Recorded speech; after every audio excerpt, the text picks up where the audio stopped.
Today's video is brought to you by Glass Spider Publishing. Offering a wide range of hybrid book publishing services, Glass Spider Publishing is your one-stop shop for professional editing, design, publication, and book marketing services. Visit glassspiderpublishing.com today to learn more. All right, so for my painting, I'm using a 12 by 16 inch canvas, and I've given it an underpainting of burnt sienna, very thin, using a lot of medium. Now I've already got my image drawn on here, and I did try to record that whole process, but forgot to hit record on my camera. So all of the elements you need to be able to do this painting are in the comments below. There's a link where you can download a tracing element or a gridding element if you'd prefer to grid the image. Now the first thing I'm going to do is block in where my main shadows are. So I'm not going to go through and do all of the detail work, like any small shadows here and there, just the large areas that I know are going to be dark. I'm going to use my number 4 Filbert. I've got some Payne's Gray and some matte medium here because I want it to be a very thin color. I don't want solid black right now. I just want to make sure that I kind of map out where those dark colors are going to be. And since I haven't painted my background yet, I don't have to be too worried about going, outside the lines. I can kind of fix all of that when I paint the background, which is why I think it's wise to paint the background last when you can. I'm sure you can't see my lines too well in the camera, but you don't want to draw on your canvas with such stark, hard lines that you're going to have a hard time getting rid of them later. So when you draw on your canvas, just make sure that you can just see where everything is. You don't have to be able to see it from across the room.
I feel like since it's been I don't know if it's because it's been a while since I made a video or if it's because the way I paint has changed so much.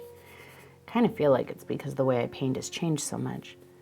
But I have a little bit of a hard time kind of talking and giving instruction while I'm painting. So we might end up kind of going back and forth on this one where I have some voiceover and somewhere I'm talking to you while I'm painting. I think it's only natural to kind of change and evolve as an artist, and I think that that's a good thing.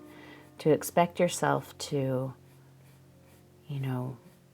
get to a level where you want to be and then kind of stop, like just get there and be like, oh, look, I'm the artist that I wanted to be, I think is to, you're going to get a little bit stagnant. You know, I remember having that thought when I was starting to paint that, oh, well, if I can just get to where I'm, you know, this good, or I can paint this or that, or I can do this or that, then I'll be happy. But then you get to those points and, you know, with any luck, you've still got other goals that you want to strive for. And inevitably the way you do things will change. And I've kind of been struggling with that this week, which is why I bring it up, you know, because when I go to make videos, my brain says, this is the kind of video that you need to make, because that's the kind of video that I've always made. But I don't paint like that anymore, so I've kind of been feeling a little bit, I don't know if stuck is the right word. I'm still just figuring it all out, you know, getting back to it. And I can't do things the way that I've always done them because I don't do things like that anymore. So, long story short, I just appreciate you guys, you know, being patient with me and kind of sticking it out.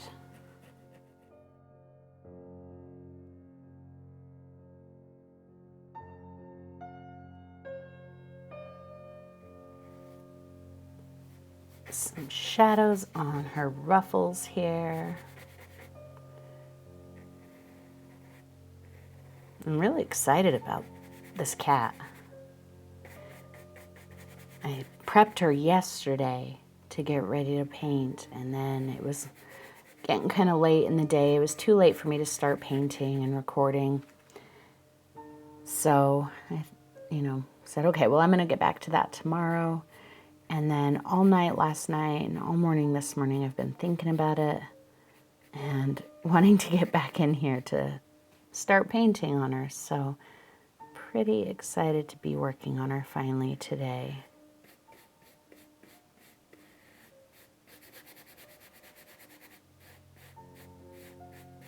Oh, and to draw everything, I just used a watercolor pencil. You can probably see some smears here, just where I had to wipe away some lines.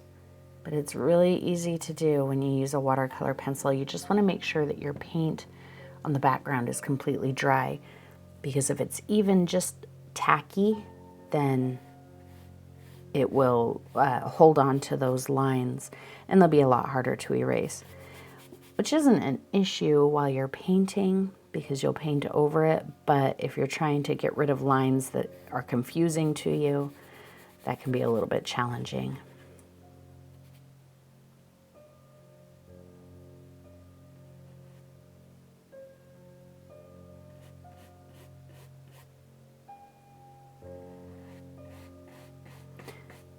I'm just kind of going over a few lines that I don't want to lose. I'm not necessarily like trying to get the shadow in there. I just want to make sure that I don't lose these lines because I will very quickly get lost if I lose them. I want to remember this is the ruffle, this is the neck, and there's just a thin line between the two. Likewise, this part is the bow and this is the ruffle, so I want to make sure that I've got some separation there.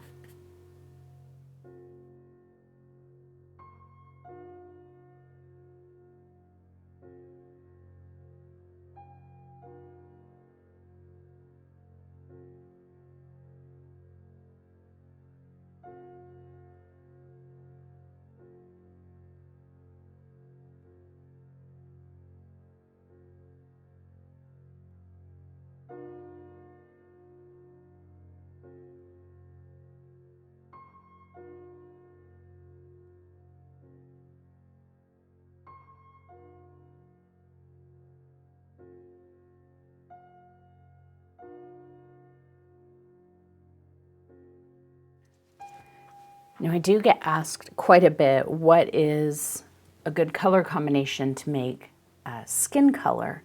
And we are going to kind of use my favorite skin color combination today. And I typically will use alizarin crimson, yellow ochre, and typically if I'm doing a person, I'll use ultramarine blue. But because I want my cat to kind of lean toward gray a little bit more, I'm going to use cerulean. But whatever you have, really you just want to use a red, yellow, blue mix. And each red, yellow, blue mix is going to give you a little bit of a different effect.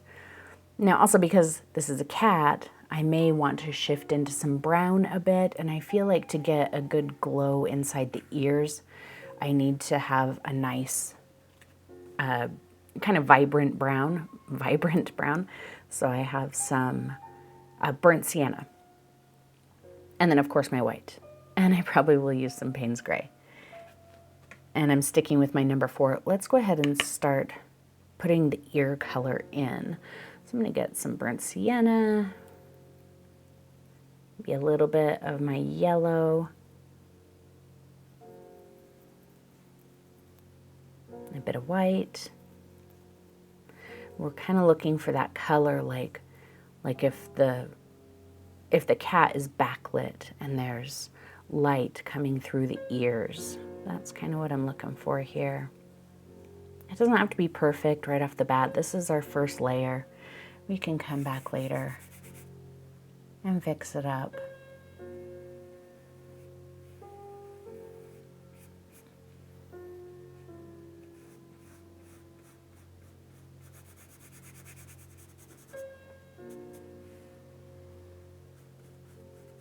And I'm just going to kind of scumble it over that dark.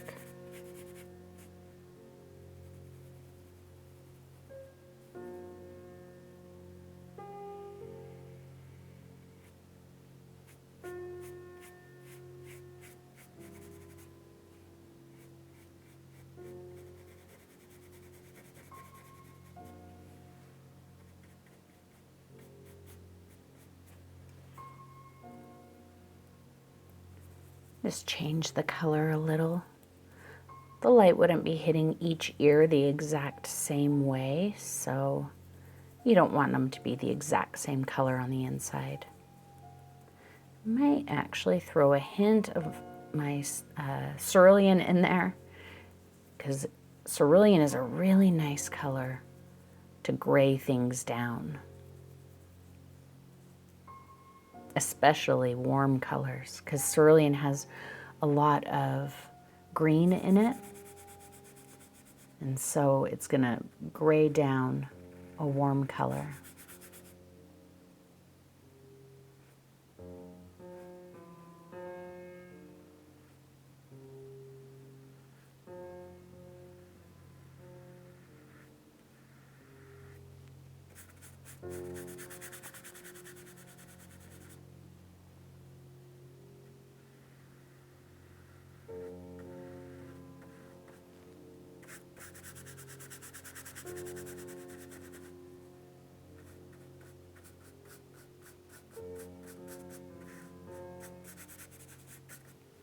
Let's keep this same color on our brush and add a little bit of alizarin. So that's going to make it a little bit more on the pink side. There we go. That's a nice kind of pink kitty nose color. It's not the perfect color, but it's good for a start. And my watercolor pencil that I used is blue, so I'm picking a little bit of that up. I chose blue because, first of all, it showed up on this background, but also because I knew that I was going to be using blue to kind of gray down some of these warm tones, so I figured that would be an okay color to use. I like that color. I'm just going to kind of scumble a bit of that color throughout with some medium, so it's a little on the transparent side. We're going to have a bit of that right up in here.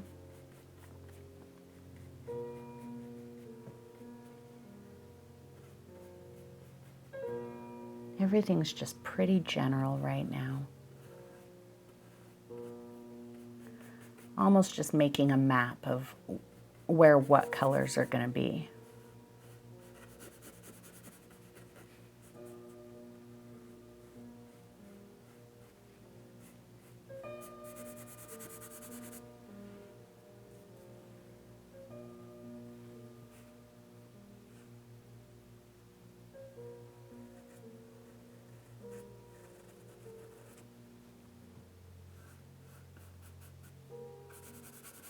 If you don't want to do a Sphinx cat, if you want it to be, you know, a cat with hair, then just don't focus on using this peachy color.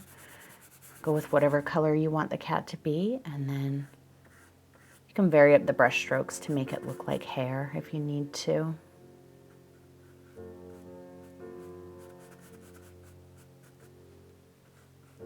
I almost went with a fluffy white cat, but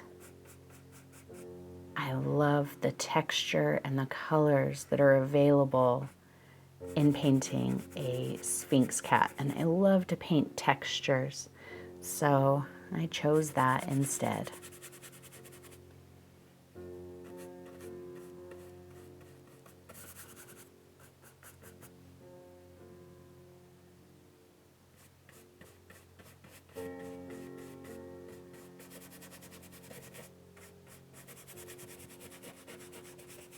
Let's go ahead and gray that color down a little bit more. Some more cerulean.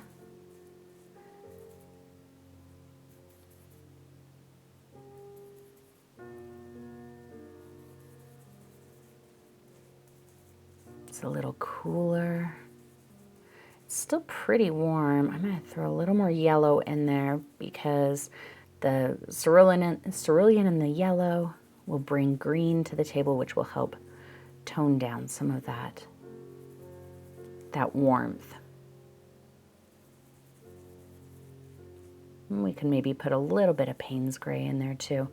I don't want to lean on the Payne's gray for my gray color, just to kind of support it a little bit.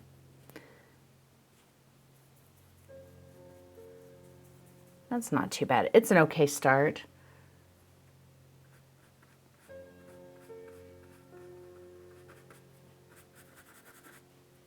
We're going to have lots of textures and wrinkles going on the top of the head here. But I'm not going to get bogged down by details at this moment.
Just changing it up a little bit.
At this point, you can just kind of play, just have fun kind of mapping out where everything's gonna go. Don't get hung up on details at this moment. Don't get upset if something doesn't look exactly right. Just keep your paint thin. That's what the medium's for. That thin paint is going to be so much easier to cover up later. And I think that mapping it out like this is going to make it a lot easier for you as we move into detail. I just kind of mixed into there, warmed it up, cooled, lightened it just a little bit.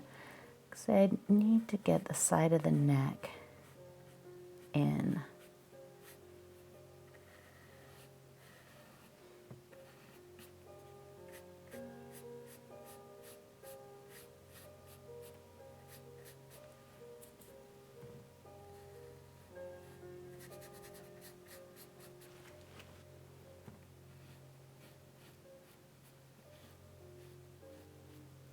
Oh, I need to get the inside of the ear here, and then I feel like we're pretty good with the mapping part.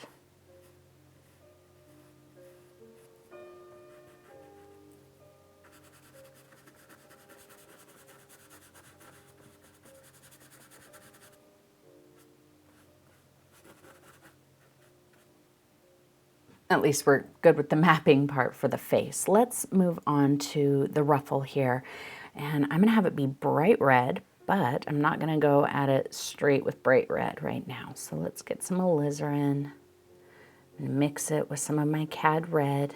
It gives us a really beautiful deep color. And I think as we move into the details, that will help us get a bit of a satiny or velvety look there. I'm going to put some Payne's Gray in there. Nice and dark, but not black.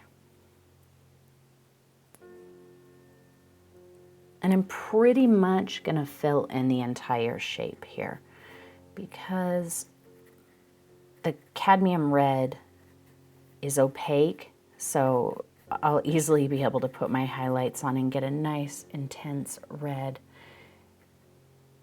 If you're not using professional cad red, I highly recommend it. I don't think that you need to run out and, you know, buy all professional grade paint until you're ready for it.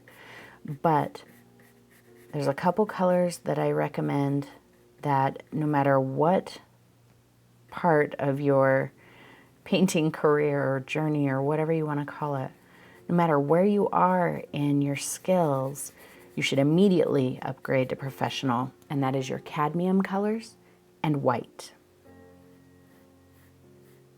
All others, until you're ready, you can get away with more student grade paints, but your cadmiums and your white, I think you should upgrade immediately.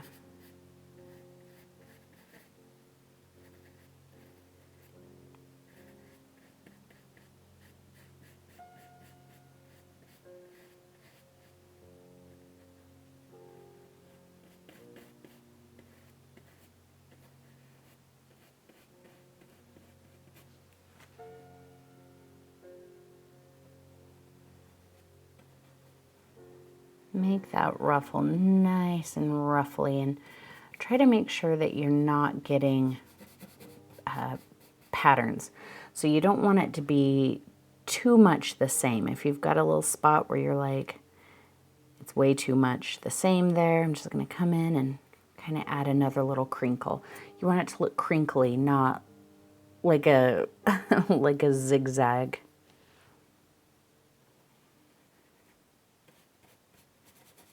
Even if you have some parts that are a little more pointy in the ruffle than others, some parts that are a little bit more curvy or even a little bit squared off, just change up the shape of that ruffle a little. And I'm going to change up my color here just a bit. I'm just adding a little more of the cad red to that mixture because I want to be able to see what is my bow and what is my ruffle.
All right, let's block in the blouse.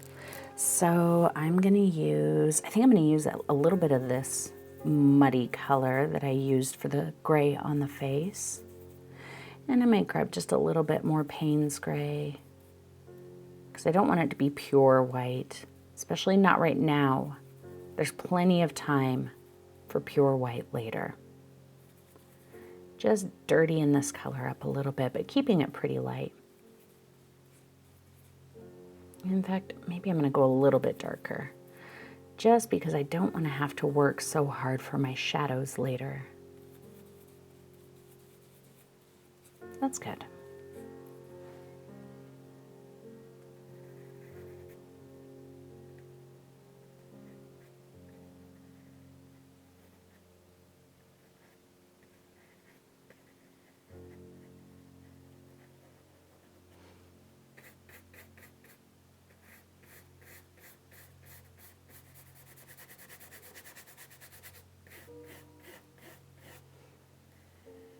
Keep all of your brush strokes kind of moving in the direction that you want the fabric to be moving. I should have told you that when we were working on the head up here, all of my brush strokes were kind of going down because there'll be some wrinkles. So we're going to have some creases on the blouse. So all of my brush strokes are moving in that direction, meaning I don't want to come in here and start doing like this because it's going to throw off the look. That's not the way that her blouse is moving.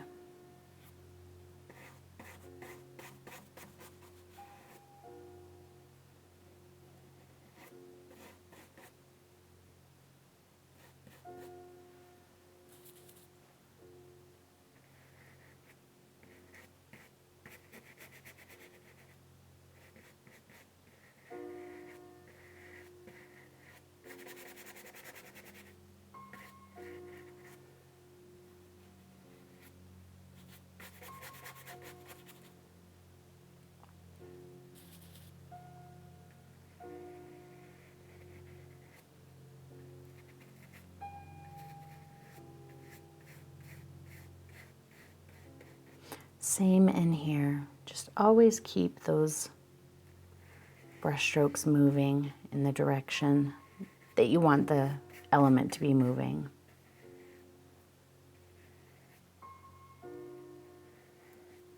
If you need to move to a different brush, that's perfectly fine.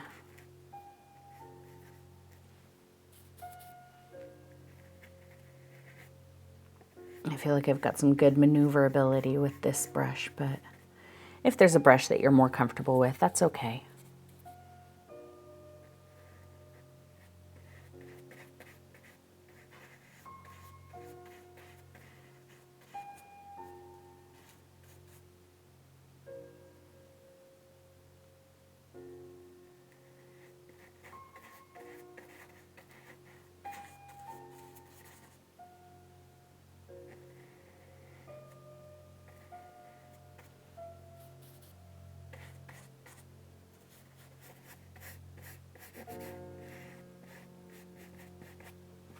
All right, I'm gonna go down to a smaller round brush, and I have green gold, and we're gonna map in the eyeballs, and then we are about ready to start doing some detail painting. So I'm just gonna load up with this green, but this color is very transparent. So I think I'll throw a little bit of my yellow in there because that color is opaque. And I think it gives it a little bit more of that cat glow color. A little bit of white. It doesn't have to be the perfect color just yet. Some medium, keeping everything on the thin side still.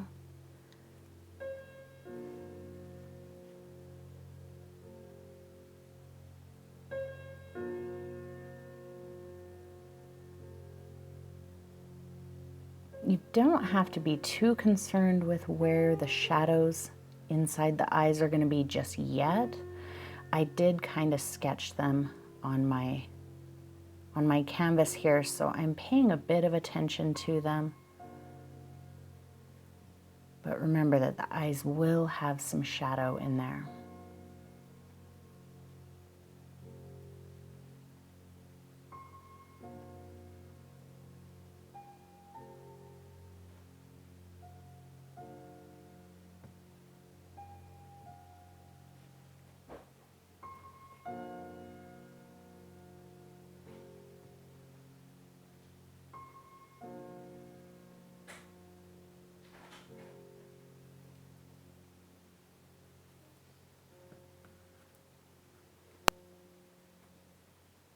My eye is a little weird shape there. I think that's better. We can make any changes to it later, but I think that's a good place to start. Sticking with my little round, cleaned it off, just getting some panes. We'll map in the pupils and the shadows, and then I think we'll move on.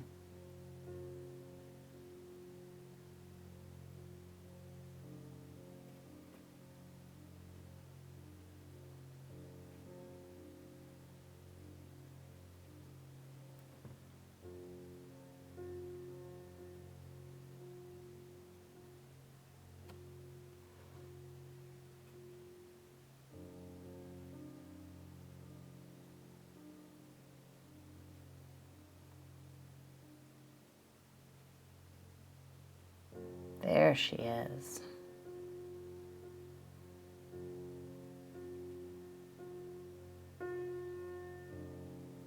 Now she's starting to come out, come to life a little bit.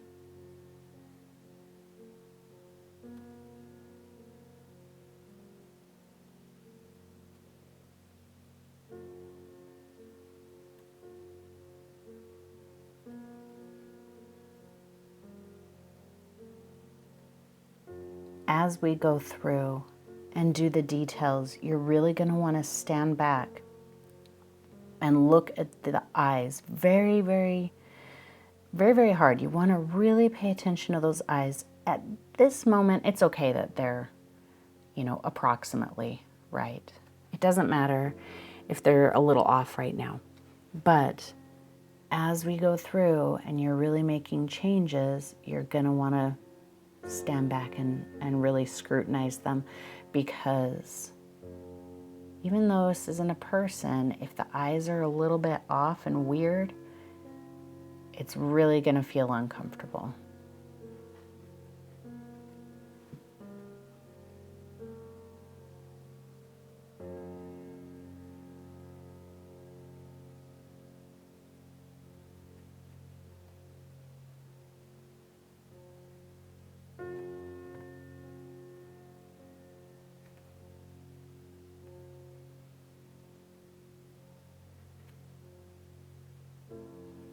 Okay, I think this is a good start. I'm gonna let her dry completely and then we'll be ready to work on some details. All right, everything here is dry and we're ready to start working on building our layers and our details. So I think I'm gonna start with the ears. And I think I wanna start with the ears because that feels like the most challenging thing to me for some reason. So we're gonna start with the ears. All right, I'm gonna go to my number 8 Filbert here because I can get crisp lines, but also some coverage. So whatever brush you're comfortable with to do something similar. So I'm gonna mix up a shadow color. I'm gonna start on this ear and let's see, we'll just get some of this mess and mix some panes in it. A nice shadowy color. That might not be dark enough, but it's a good place to start. So some of these areas that I lost, you know, cat's ears have all these little wrinkles and folds in there. So I want to make sure that I don't lose those.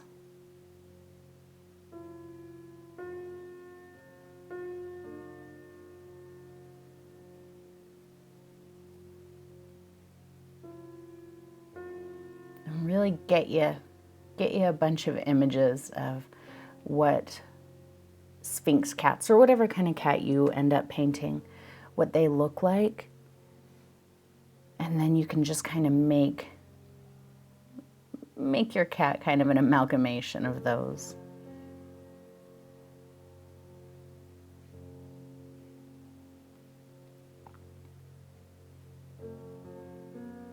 Little wrinkle on his head right there, on her head.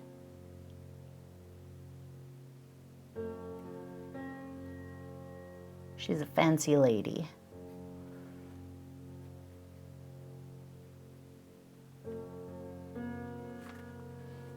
I think it's these wrinkles in the ears that made me feel intimidated by this. But I'm trying to just take it as shapes and colors, which is really all anything is. I just put more panes in that mixture. Don't look at each thing as, you know, what it is as a whole. So I'm not going to look at this as, you know, an ear or a wrinkle or any of those things. I'm looking at it as a whole, or as individual shapes and colors. Sorry, I'm having a really hard time talking and painting at the same time today.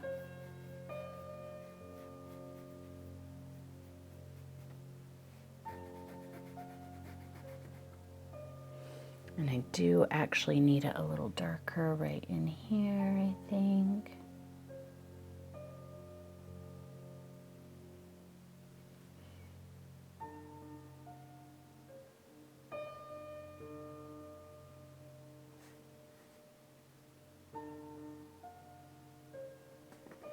I'll give it a little bit of a shadow along this side. I know on my background, since this side of the cat is darker than this side, my background I'm going to have be the opposite. I'm going to have it be the lightest over here and darker on this side. So I'm just going to pull a bit of a shadow down this side so that there's some contrast there and I don't lose the edge of the ear in the background.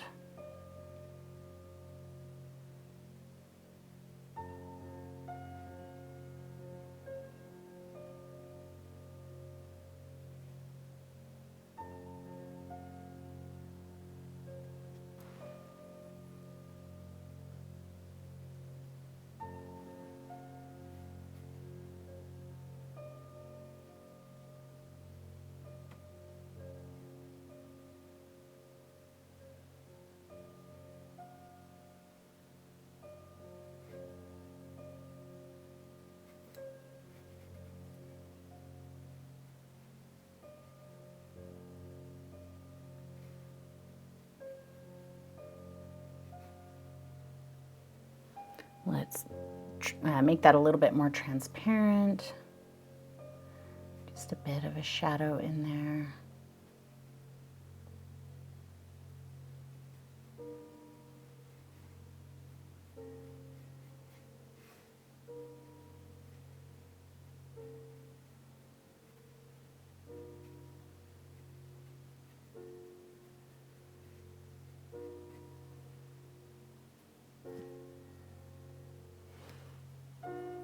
over on this side, I'm going to lighten that shadow color just a little bit, keep it a little on the warmer side. Again, they're just going to be a little bit different, each one.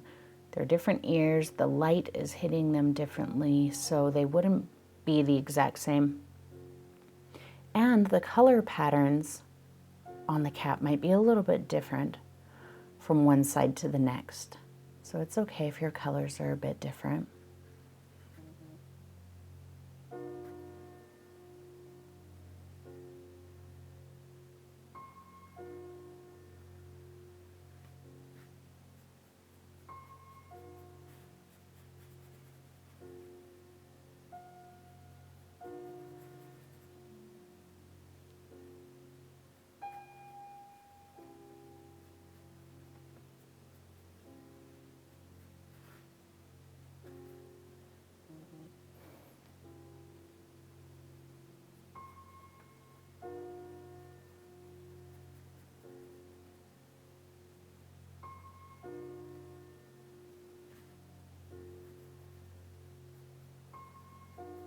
Well, my ear shape is getting away from me, but like I said before, it's okay because I haven't painted the background yet, and the background will be able to cover any of that.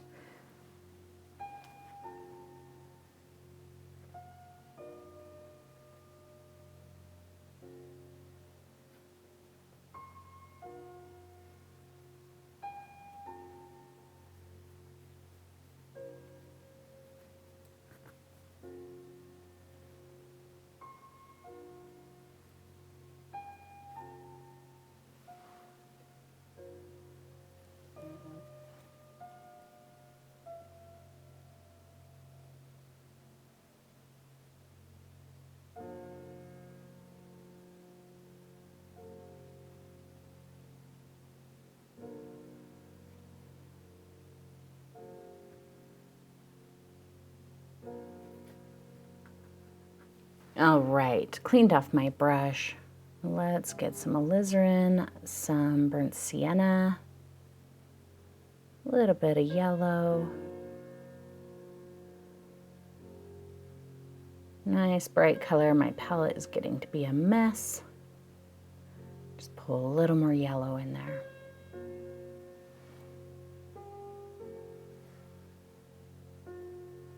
I don't feel like that's quite bright enough, but I think it'll be okay for now.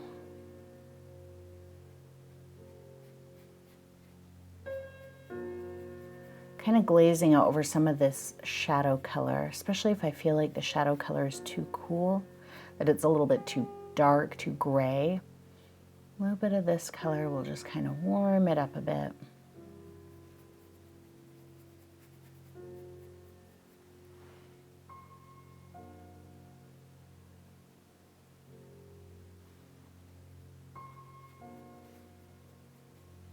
That's a little better.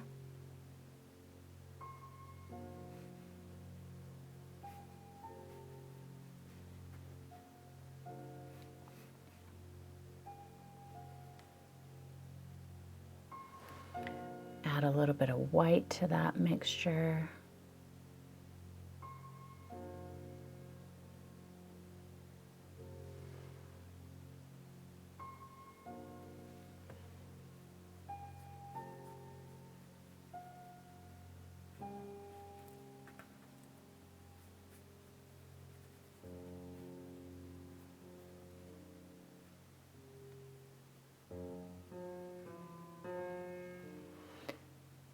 Throw in a little blue so we can start turning it into a bit of a shadow.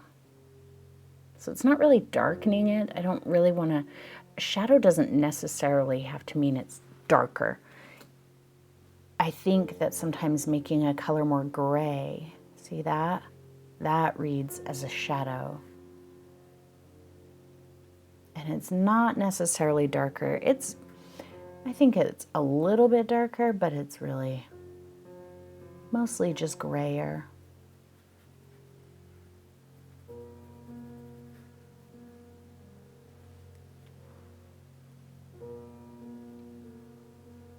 And just throw in a little bit of pink. Ooh, Ooh, maybe a little bit of white. That's a bit dark.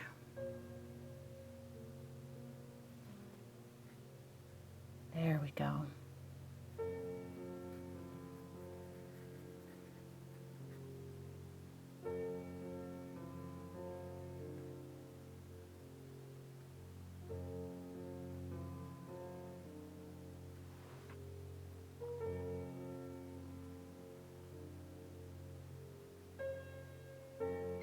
Sometimes lately, because the way I paint has changed so much, it's a little hard for me to give instruction because I'm kind of figuring it out as I go. I'm kind of just, you know, saying, well, let's see what happens with this color or with this brush stroke or whatever. It's really hard for me to say, now I'm doing this and here's why, because I might be just figuring it out right then. Just trusting the process. I don't really know necessarily where I'm going next.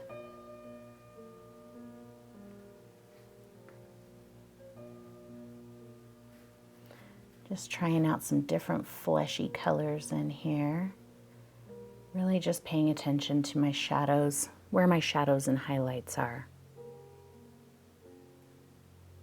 Just a little bit of white in that mixture.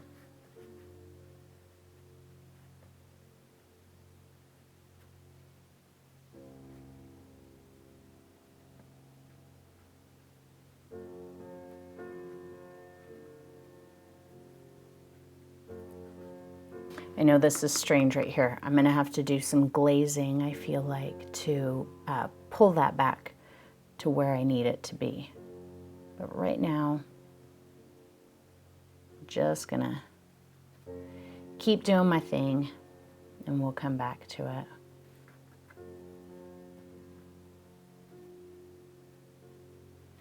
This is where it's gonna start turning into the outer part of the cat on the head, not necessarily in the ear. So I'm just gonna get a bit of this lighter color to start transitioning into that.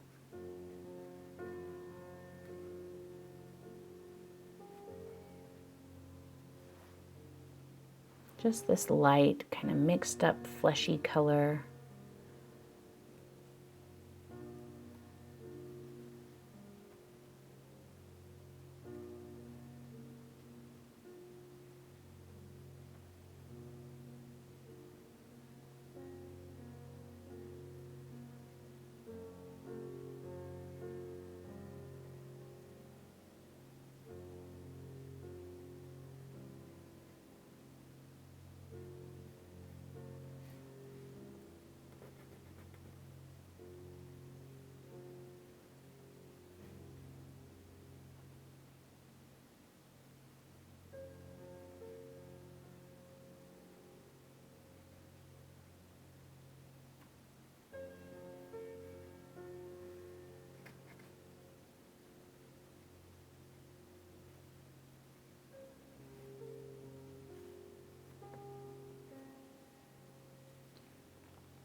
Get some of that color and kind of run a little bit of it down the edge of the ear, maybe even lighten it just a little bit more. For a little bit of a highlight. Once we get our background, that will stand out a bit more.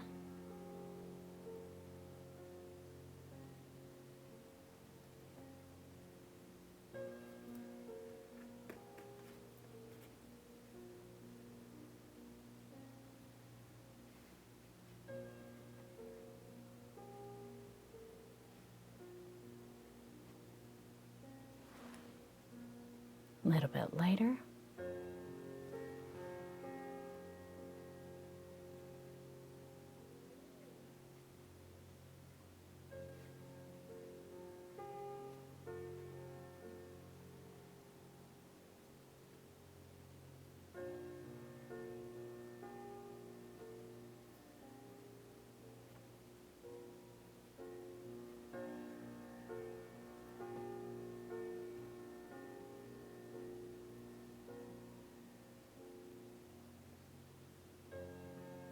starting to work on some of the wrinkles.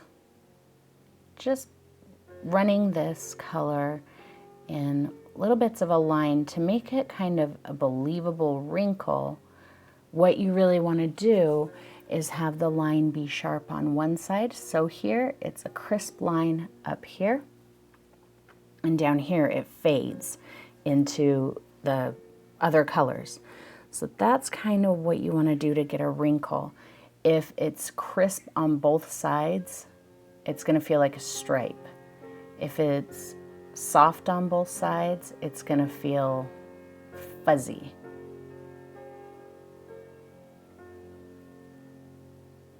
That ear isn't looking too bad. I am going to need to come through and just brighten up a few things, but so far I think it's looking pretty good. Let's do that same thing over on this side. I'm using that same color.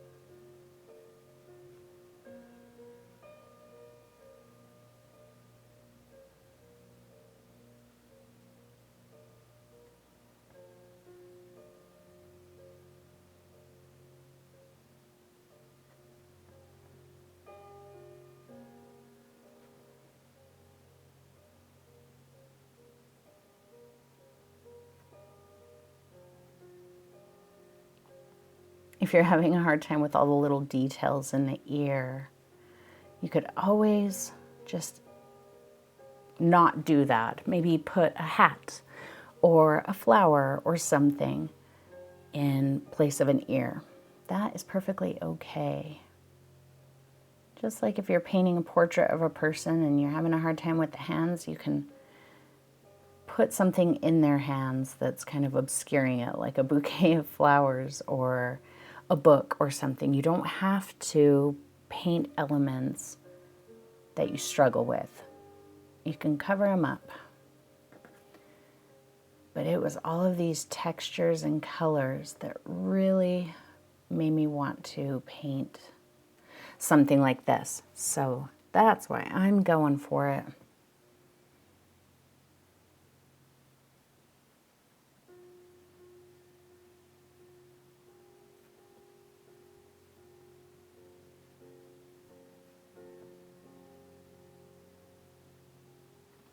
All right, let's start working on the head since we've already started kind of moving into that area. I'm not going to clean off my brush. I'm going to go into this grayish color. Maybe let's add a little more blue to it.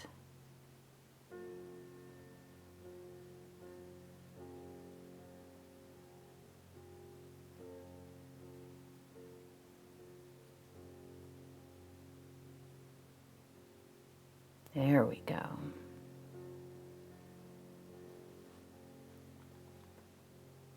Just test that. Yep, that's nice and dark. This will be good for our darkest color in there. So I'm just going to kind of pull it through. Not really trying to do a lot of the wrinkles just yet. Just mostly putting the color where I feel like I want to see it. And then the wrinkles will come next.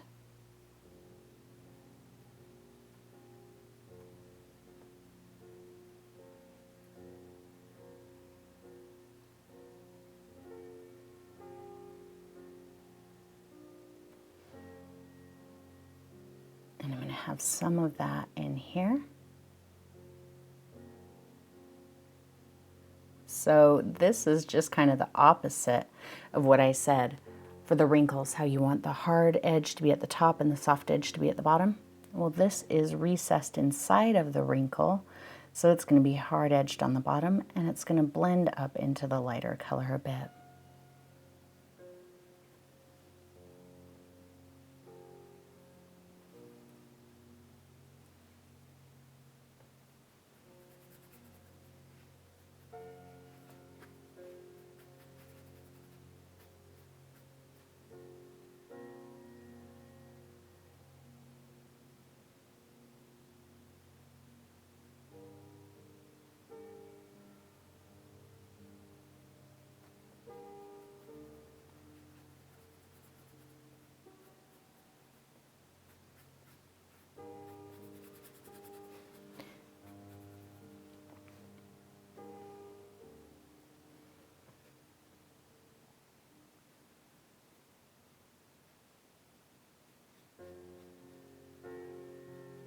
actually going to be pretty dark right in here.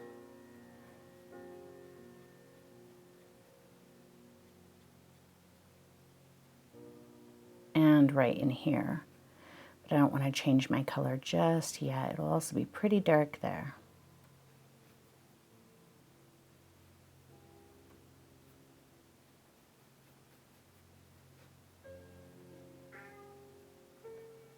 That was not my painting meowing. I know, it's so realistic looking. Mr. Moon. You know, he's always running around the house meowing at the top of his lungs. That's what he does.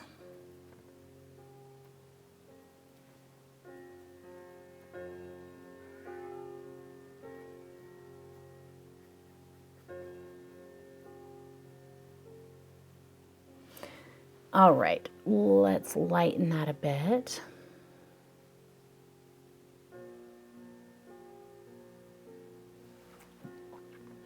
And now we can start getting some of our wrinkles onto our cat.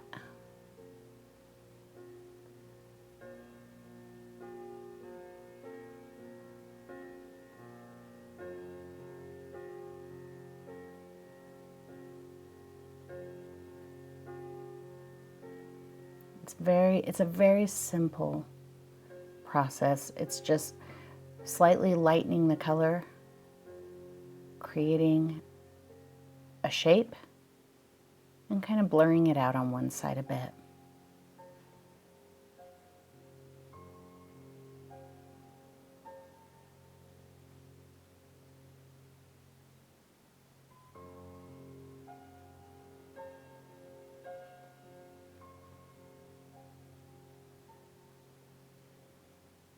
And sometimes these cats are wrinklier than others. So if your cat is way more wrinkly than mine, or not as wrinkly, or whatever, all of that is okay.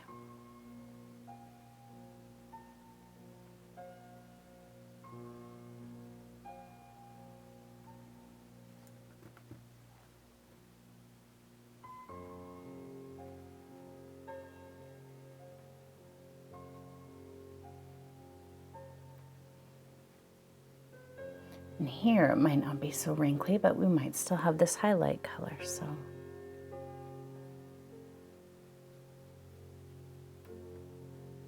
Just kind of down the nose a bit, I like that.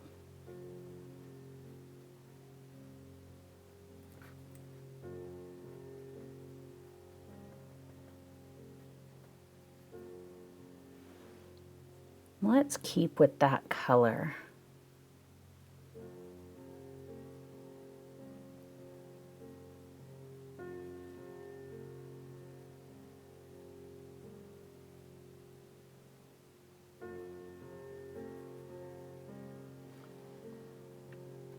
I just mixed up a little bit more of it.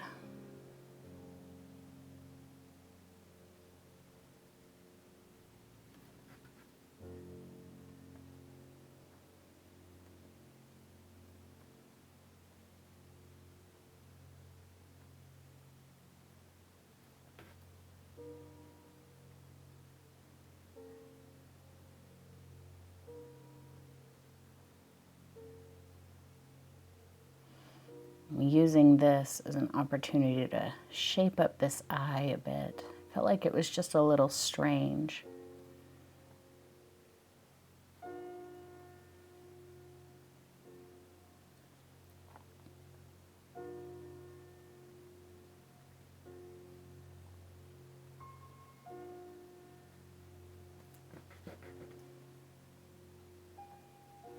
Let's go a little lighter.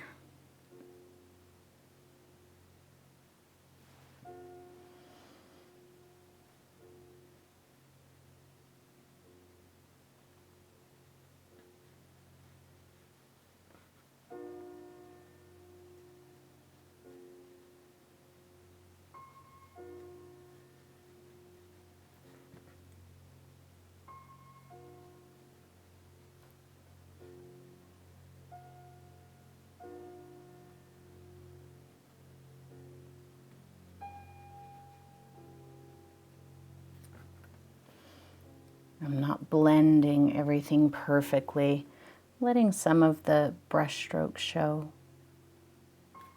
Because our kitty cat probably has some different colors on him. Even these Sphinx cats sometimes, not always, I mean, I've never actually petted one because they kind of freak me out, but from what I've seen in pictures, sometimes they do have a little bit of hair, especially on their face. And so some of this could be little bits of hair.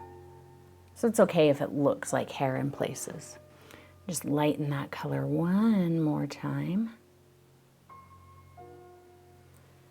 And we're going to brighten up some of these wrinkles a bit.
Oh, that's all right.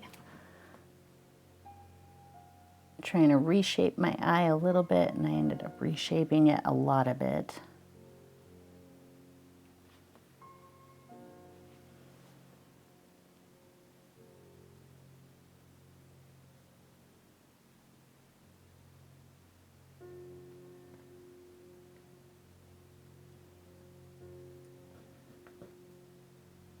So I guess these cats don't really freak me out necessarily, but the idea of touching one kind of creeps me out a little. I don't know why.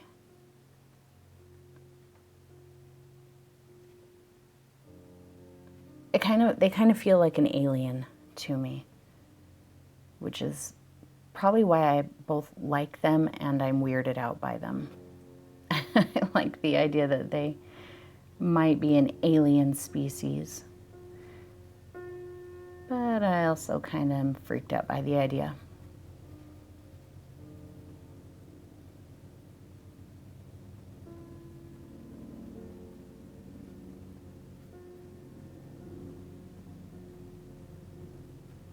I'm just going to put a flavor of this highlight color. I put some medium in it, so it's a little on the transparent side. I'm just going to put a flavor of it in here on the chin. This is going to be in shadow, but you can tell that it's a little lighter there. I can glaze that down. Probably over here as well.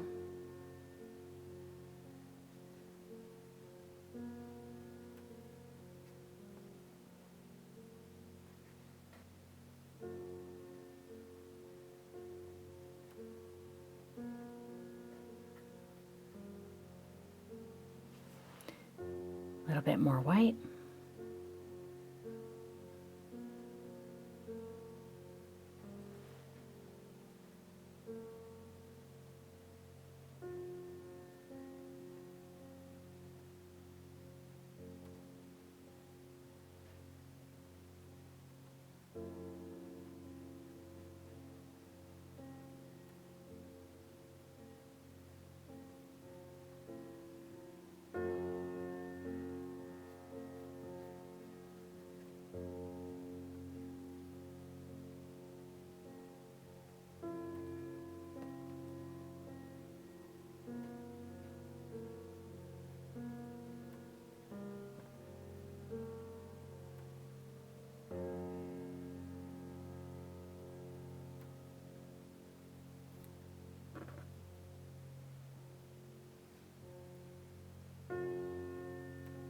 I am pretty pleased with how our cat is looking so far. So let's just keep going.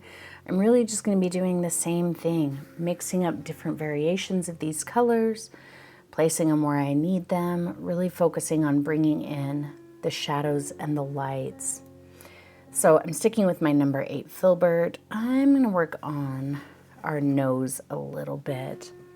So just mix up my kind of fleshy color. It's going to be mostly the brown, a little alizarin, a bit of yellow, and a bit of the blue to gray it down. We want it to be pink, but we don't want it to be, you know, bubblegum. It's pink relative to everything else. Get a little more alizarin in there. Sometimes it takes a second to find the balance. Just take your time and you'll get it. A little bit of white.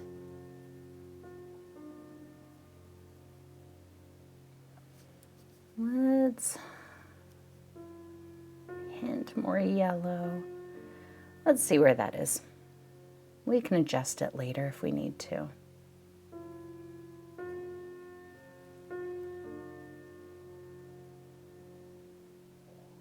Kind of got a bit of a mountain lion nose going on. Somehow it reminds me of a mountain lion.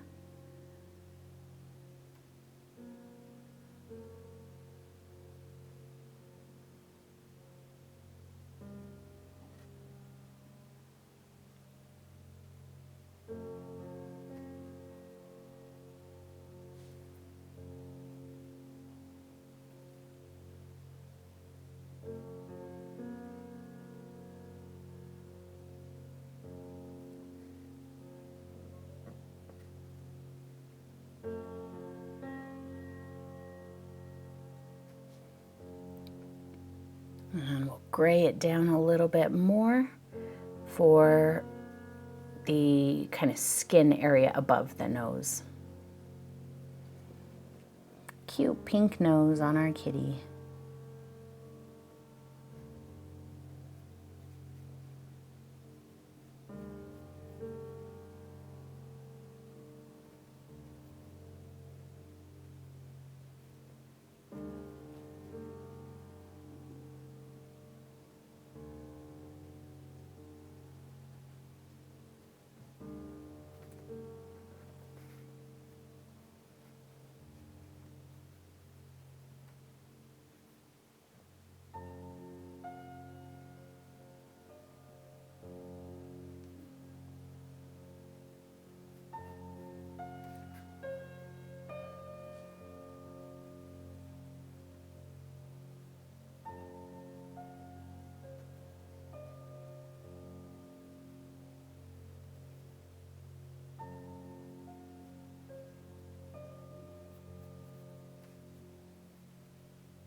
Let's get a little bit more brown in there.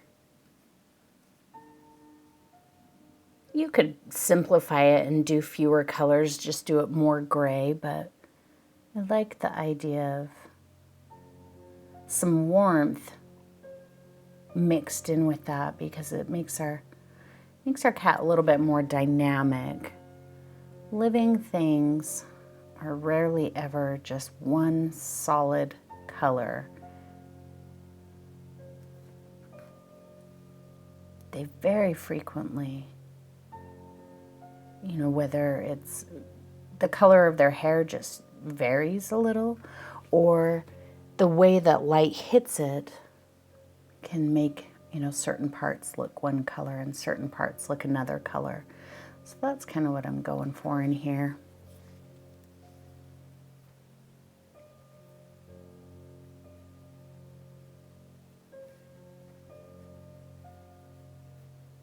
Kind of blending. Just a very light touch to kind of dust two colors together. You could very easily do this painting in oil paint, and it would be really the exact same technique. You might just have your colors blending together a little bit more than I'm getting here, but that's okay. I like this color that I've got going here. I'm just going to brighten it just a little bit with some white.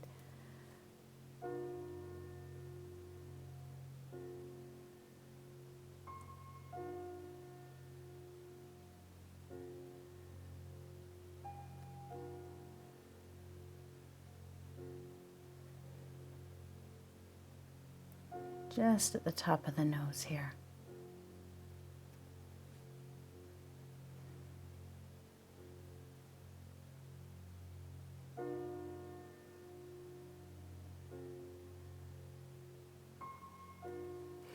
Let's keep going with that light color too.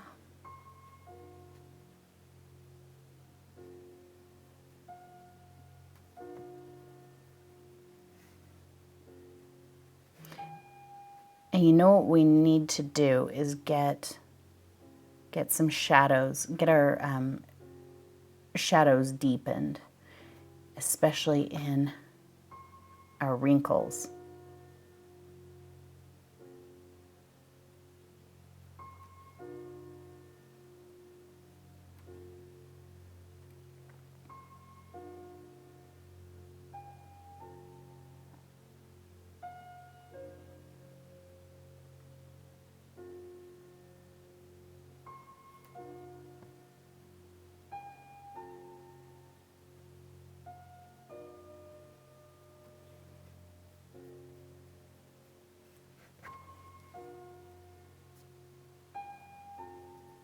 Just going to change that temperature every little bit, you know, mix up a bit of color and then use it in a few places, and then change it a little bit and use that in a few places.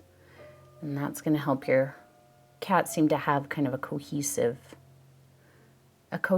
look. Nice, bright, grayed down color.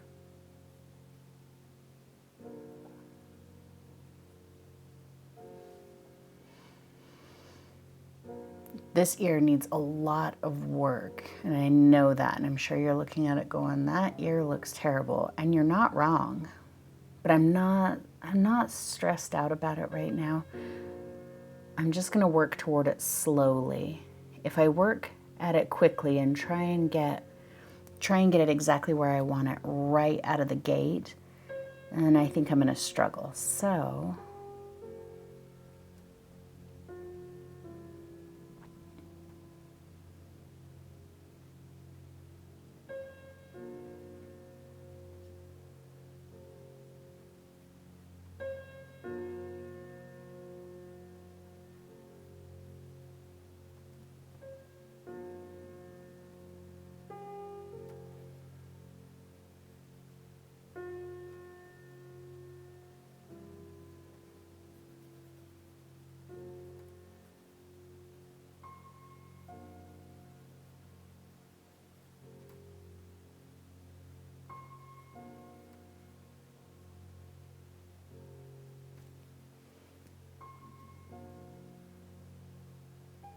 I'm going to pull a little more brown in there so that when I pull some blue in, it shifts gray and not so much blue. There we go. Let's go nice and light. We're working on that ear it's already got some things going on, but I feel like if I get some brighter highlights in there, that's going to be really helpful.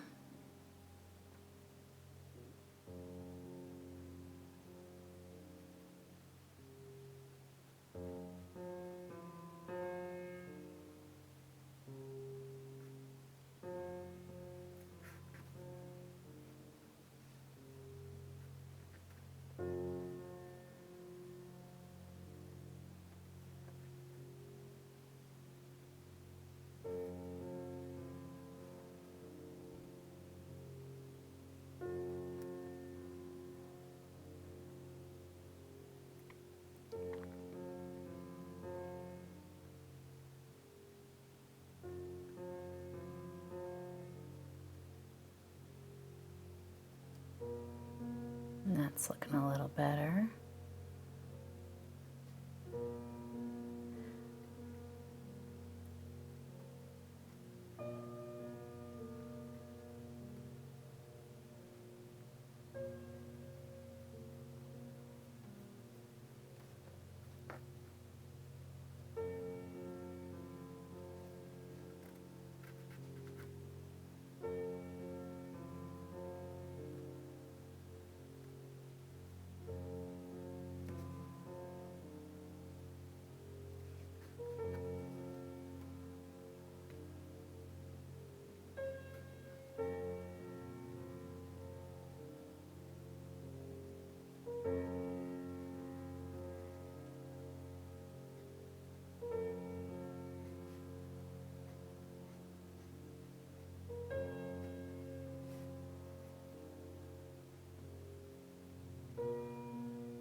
It's just about slowly building your layers until you have the look that you want.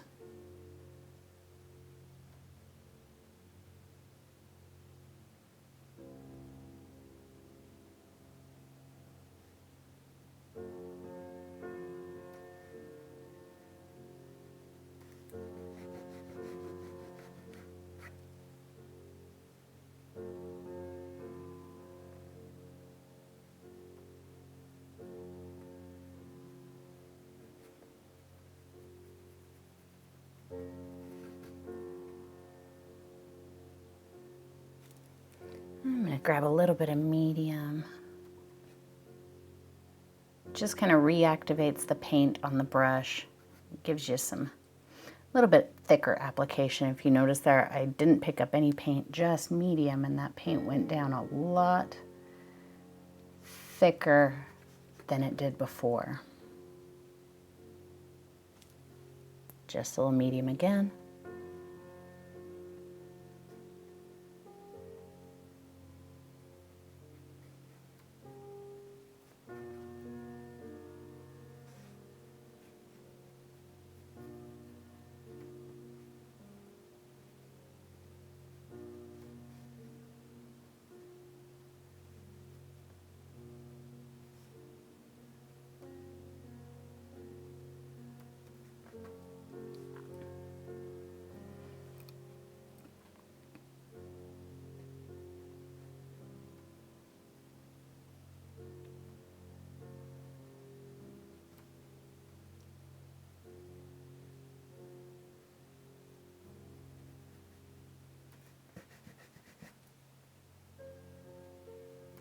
All right, I cleaned off my brush. Let's dig into the shadows more. I've got some good highlights for the wrinkles going on, but to really sell them, we gotta get into those shadows. So let's see, I'm gonna get a little bit of, I'm just kind of making this up as I go along. So you can too, if you're using different colors. We're just looking for something darker, but I don't want to just go straight into Payne's Gray. That's gonna be too flat. So a little bit of the brown, a little bit of the cerulean, because that's going to gray that brown down, just kind of take away the vibrancy a bit. Adding the Paynes to the brown isn't necessarily going to reduce the vibrancy of the brown. It's just going to make it darker. So there we've got our brown that's just a little bit more gray, a little bit of Paynes. I think that's a good color. Let's put some medium in there because I still kind of want it to be a little on the transparent side. And let's get into some of these wrinkles, especially in the where they're large areas, we're going to get in there and make those nice and dark, blend it up onto a bit of the highlight.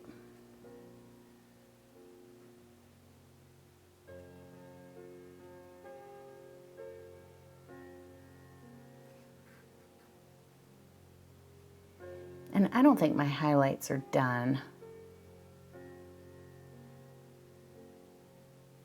So if I get a little too aggressive or too dark or whatever with this shadow color, I can take it away later.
Just a medium.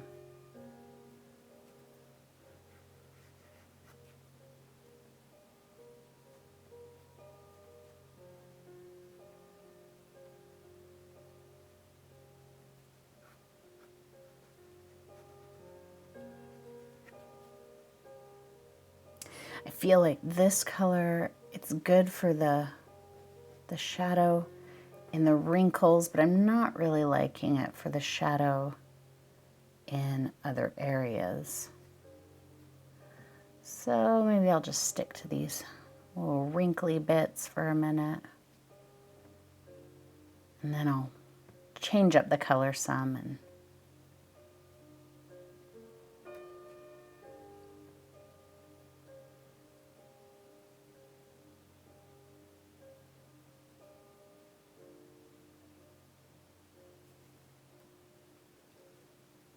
you know what though, I do think this color is going to work well in here for some of my shadows.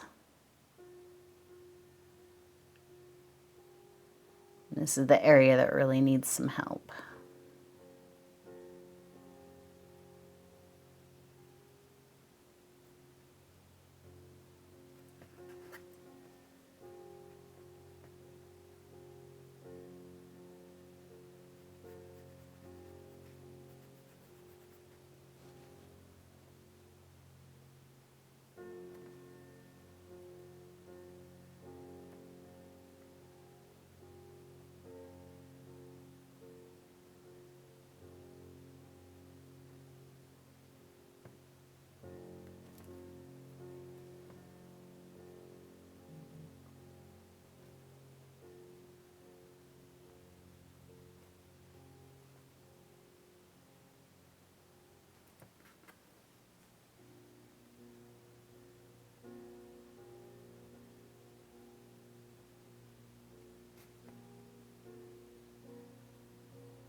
Just a hint of pains in that mixture because I need to bring that darkness down a bit right there.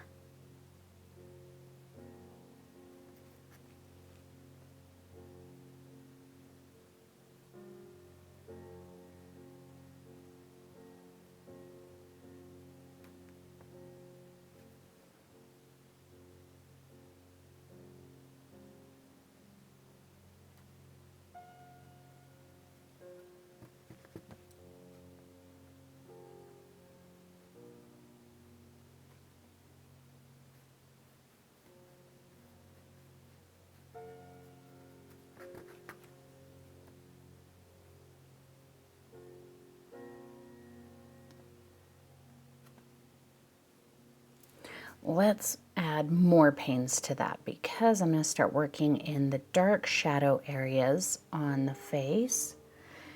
And I'm not going to try and push this face all the way to completion before doing the background. I think that sometimes it's hard to tell where you're going, what's right and what's wrong, until the background is done. But I also didn't want to have to try and avoid painting on a completed background, because the face is more important than the background. If I have to repaint the background at any one point, I'm okay with that, but I don't want to have to sacrifice the face in order to spare the background.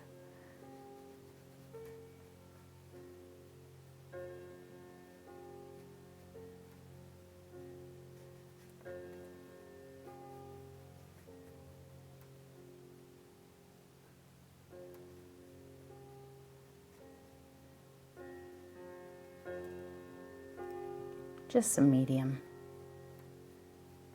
Kind of glaze it over right there a bit. In fact, I'm just going to glaze it over this whole area. This is all going to be pretty dark. So I'm just going to kind of remind myself of that.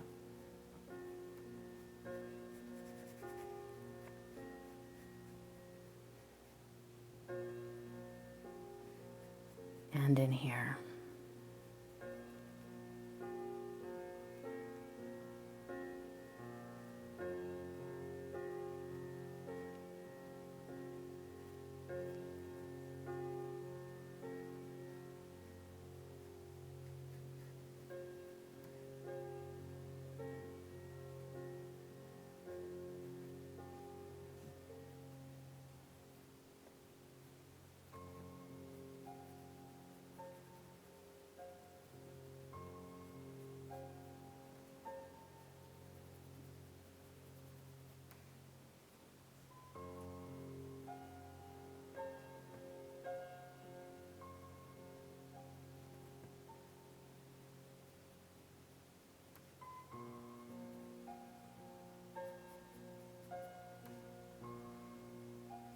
Let's see, I almost forgot that the side of the nose is going to be very dark.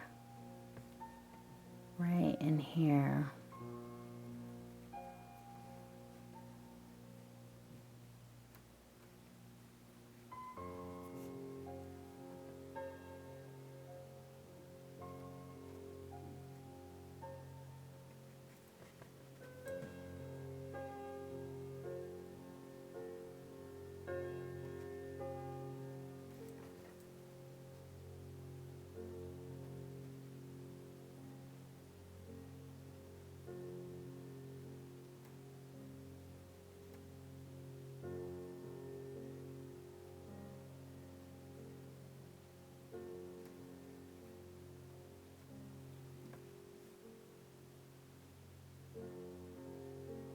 Very thin. I've added quite a bit of medium. It's that same exact color. It's mostly panes at this point.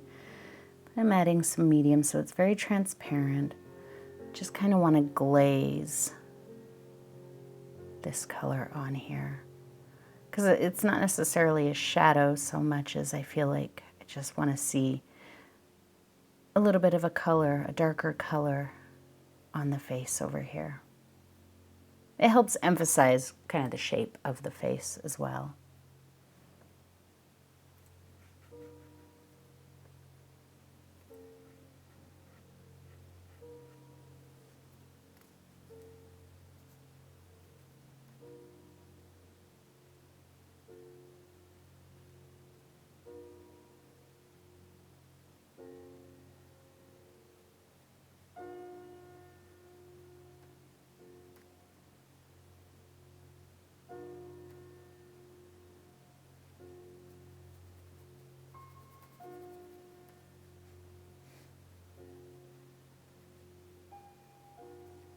All right, let's just punch up the color in the ears, particularly in this one, like I said, and then I think we're gonna move on, work on the neck and start working on the ruffle. So we want to kind of create some of the shadow in here. It would be taking a little more shadow than that if it's backlit, but I don't want it to be quite as warm as this ear because it's facing a different direction. So let's warm it up a bit. I'm going to get some of my burnt sienna, some of my yellow. Let's just drab it down a tiny bit with some cerulean. Just add the tiniest bits at a time because you don't want to turn this color green or anything like that. And some white. That's pretty good.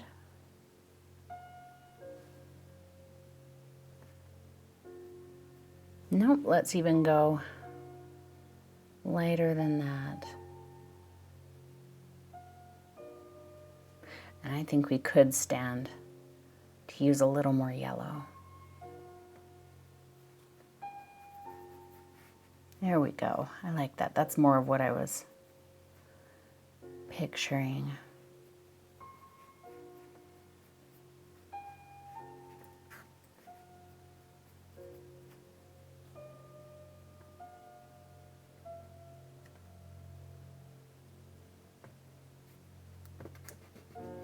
I'm just going to put a flavor of it in this ear, not a lot.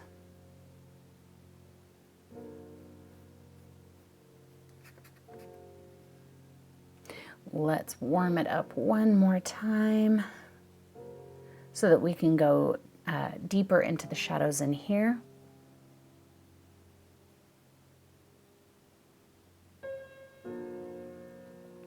So just my sienna and my yellow.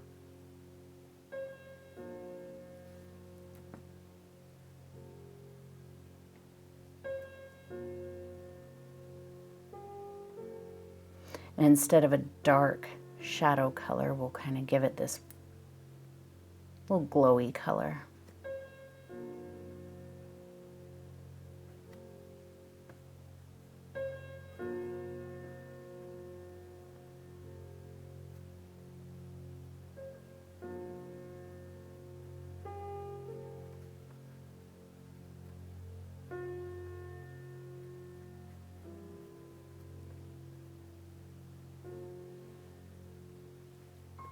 Medium and just glaze a little bit.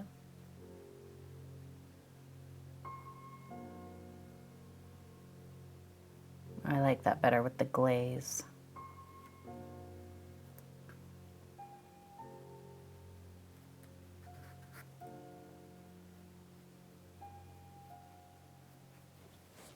Okay, the face is nowhere near done, but I'm super pleased with where it is right now.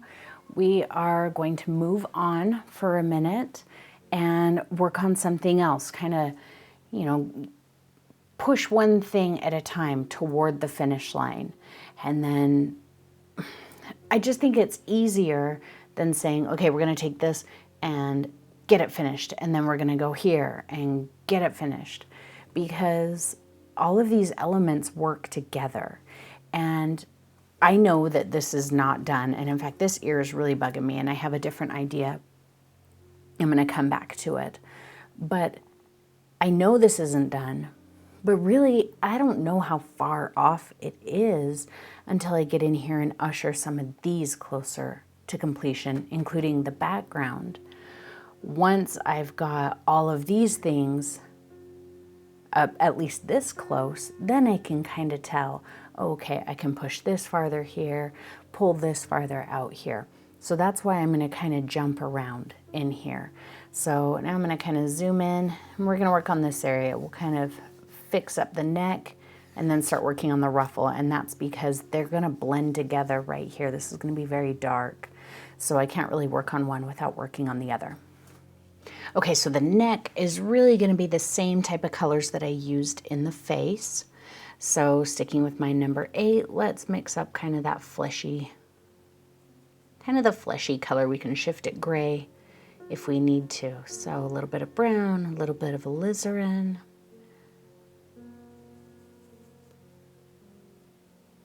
A little bit of yellow.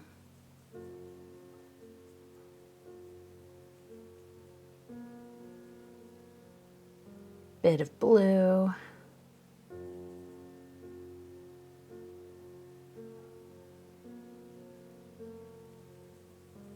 Yeah, that's pretty good.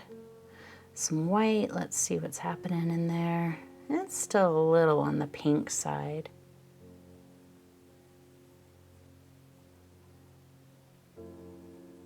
There we go. Much, much better.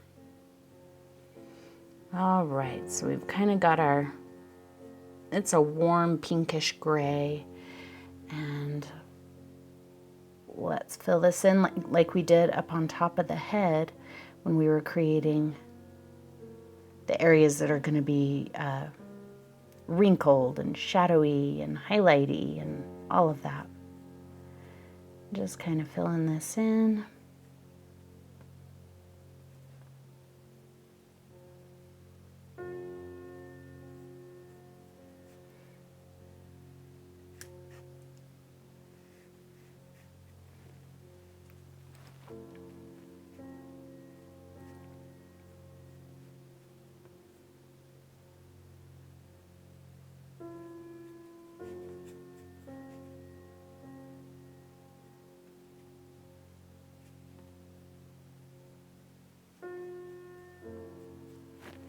And let's lighten it just a little bit, some white.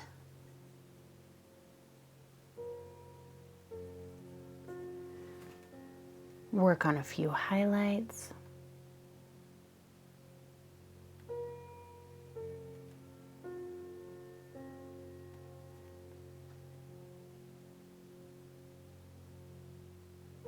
It's kind of wet. I might need to let it dry before I get too crazy in there.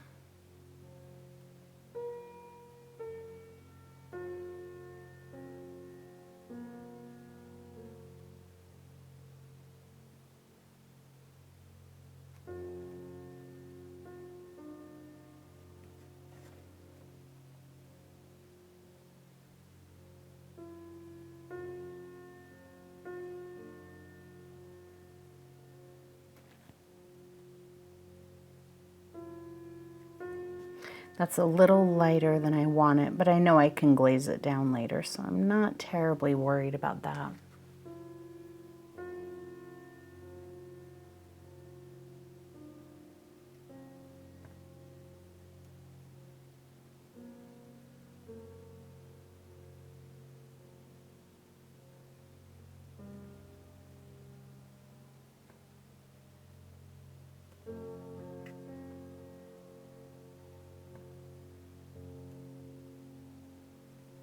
I love how wrinkly our little lady is. She's super wrinkly. I just pulled a little bit of brown into there, so we can get a bit of a transition area here between the shadow and the part that's taking a little bit of light.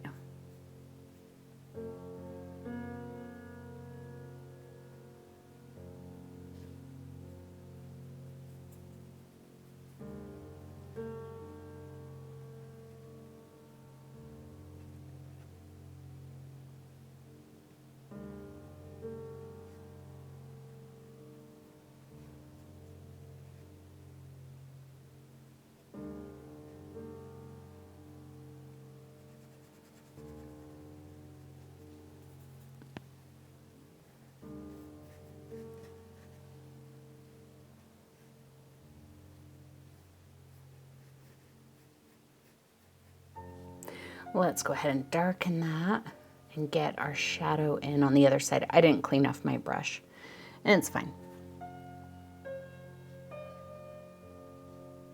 Now here under the chin, I'm not going to create hard, sharp lines because that's all going to be in shadow too.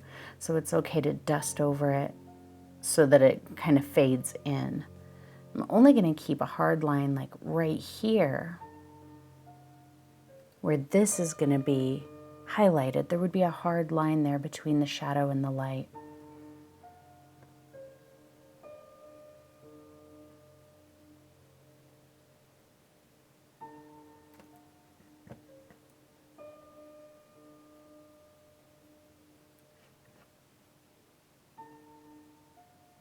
But here I'm definitely dusting over the edge of the chin a little bit.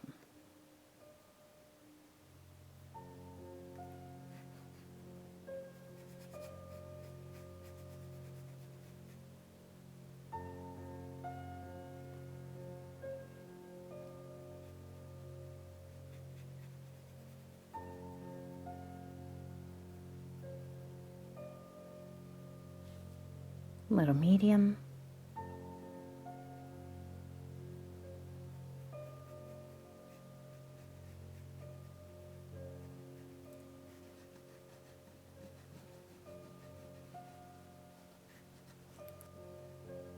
Yeah, this is looking pretty good.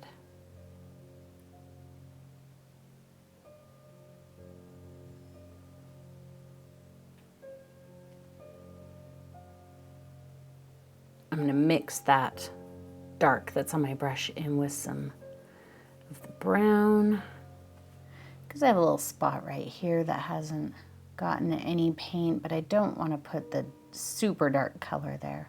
A little bit of a darker color, but you know what? We'll call this our wrinkle shadow color. Let's get that into the shadowy bits on our wrinkles here.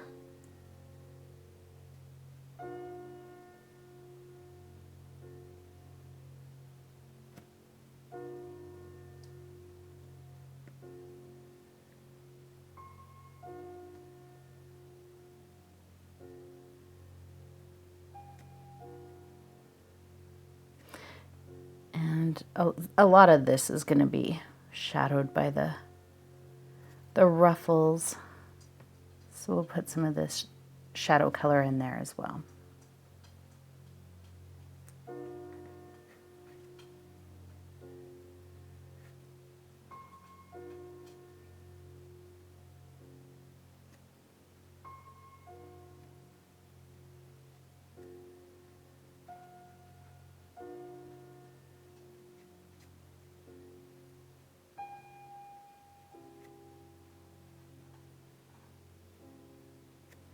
All right, this is a part that I'm super excited about.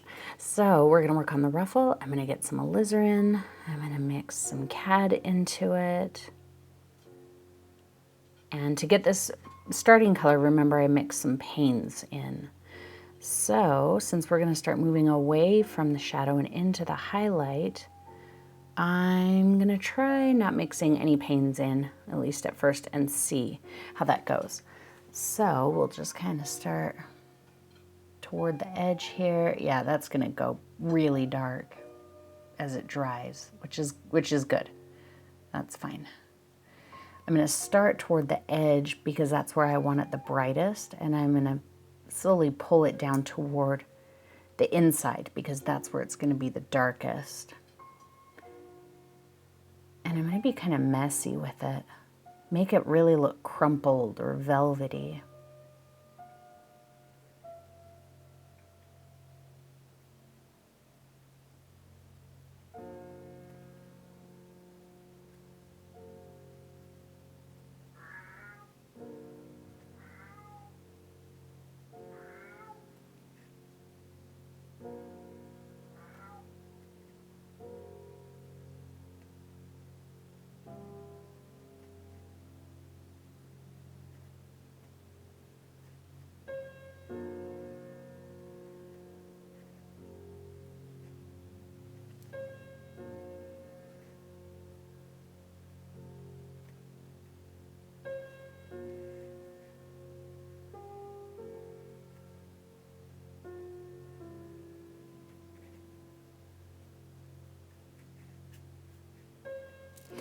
And onto the bow, same thing.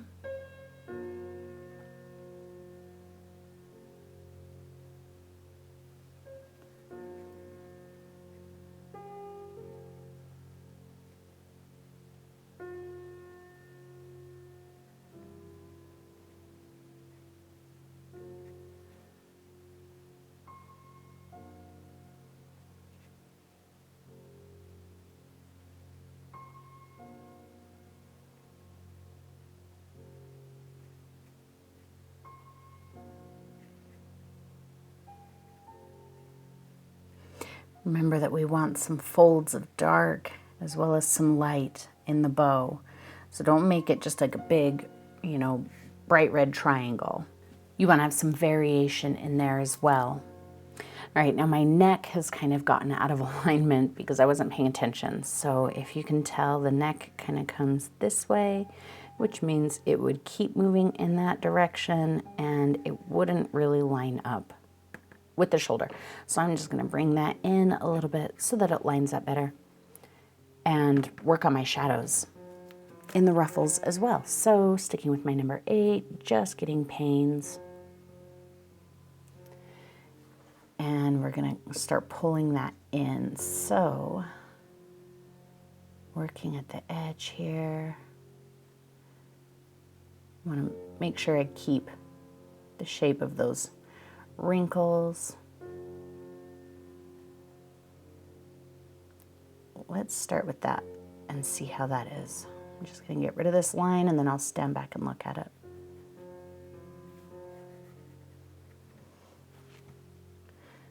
That is better.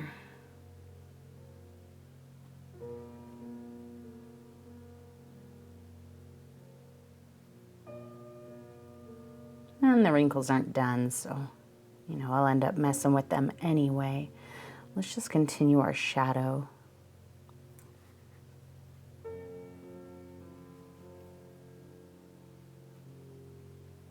I thought about using Mars Black there, but you know me and Mars Black. I'd rather use Payne's Gray, but if you'd rather use Mars Black, that's fine.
Just kind of get that shadow wherever you feel like you might want it. You can make changes to it easily later because the quinacridone, not the quinacridone, sorry, the Cad Red is so much more opaque. So you'll easily be able to cover up anything you don't like.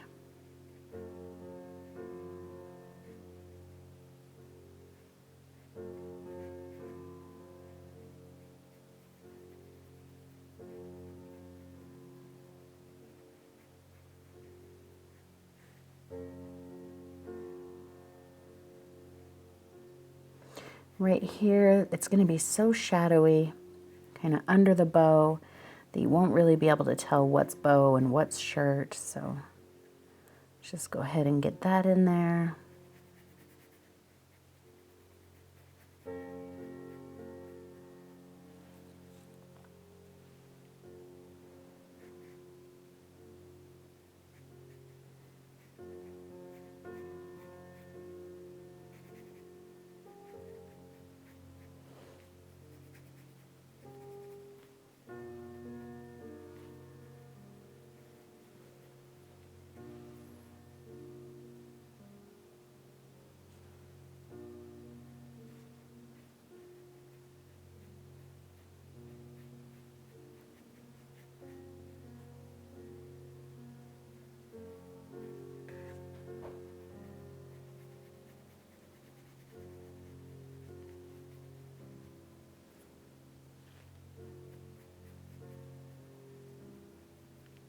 I know, super messy in there, but I think that being super messy is what's going to help us get that crinkly, ruffly look. Right here as well, you can't really tell what's neck and what's shirt. So we'll pull that in. The neck just kind of blends in with the shirt because of the shadow.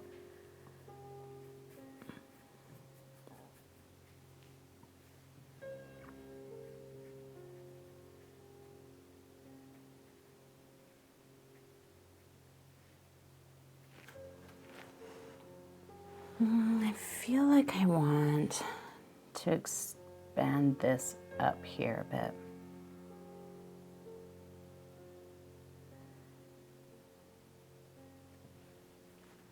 That's much better. I feel like that'll meet up better with this part if it comes around. Much better. I'm gonna leave my brush kind of dirty, get some alizarin.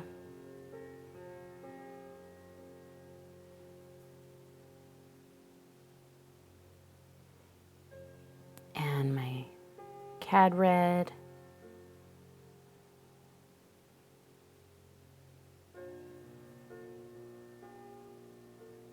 Just playing with the colors and values.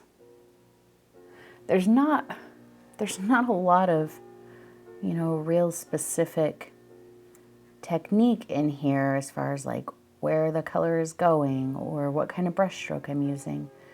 Just kind of playing with the, like I said, the values, the colors, the shapes. Just kind of getting something that I feel like looks ruffly and crumpled. So you just kind of play around with it too, and don't worry about if it looks like mine or what looks right or what looks wrong, or just make it look good to you. Maybe it's velvet, maybe it's satin, maybe it's silk. All of those types of fabrics are going to look a little bit different.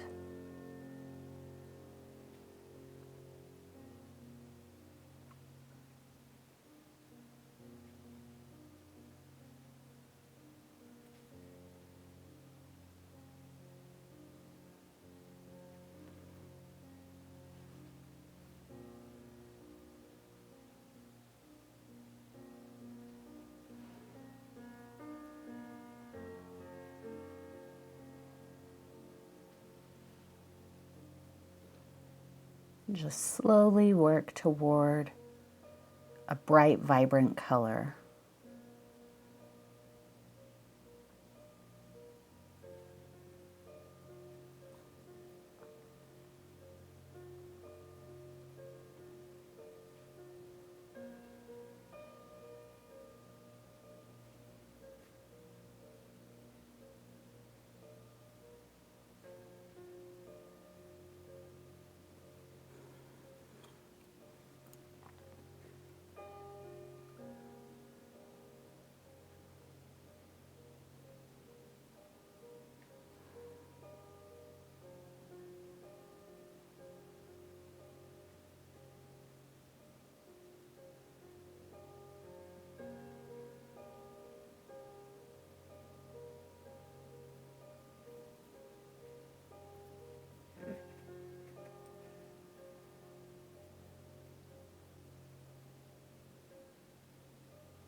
Just kind of keeping these two piles of red. One's a little deeper.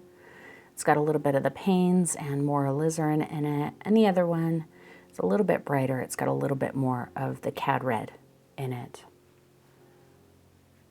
Over here on this side, I feel like this part of the bow would be in a little bit more shadow than this side. This is the side that's taking the most light. This is the side that's more in shadow.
Same up here.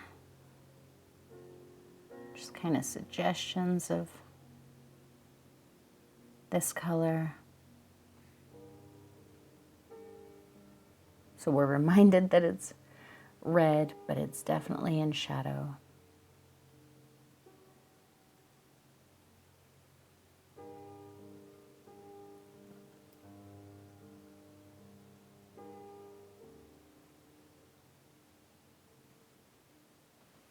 All right, one more spot, this open spot here. I wasn't sure what I wanted to do with it.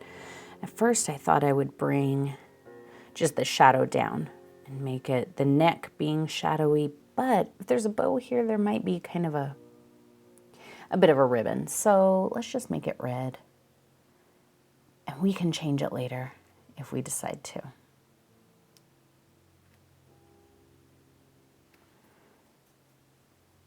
I think that's a little bright though.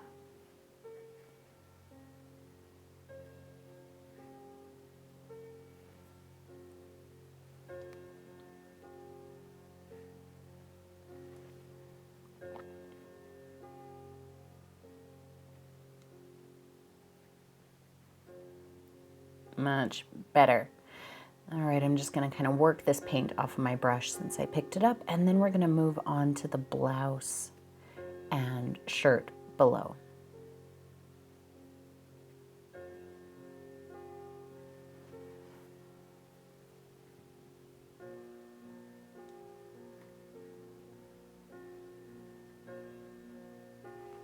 All right, let's start on the blouse here.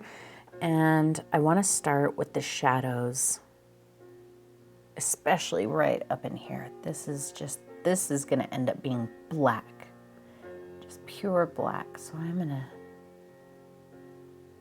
just pack that pains in there as much as possible.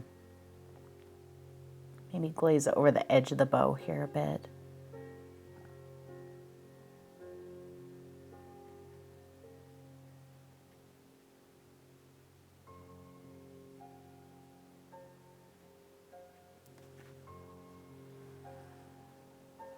Little medium.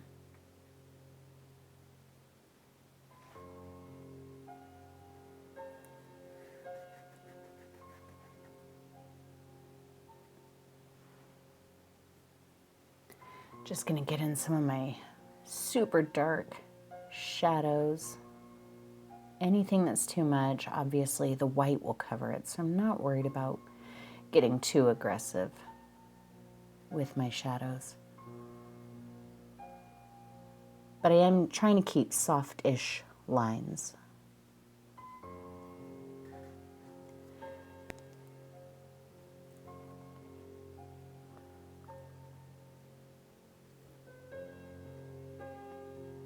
A little bit of a ruffle right there.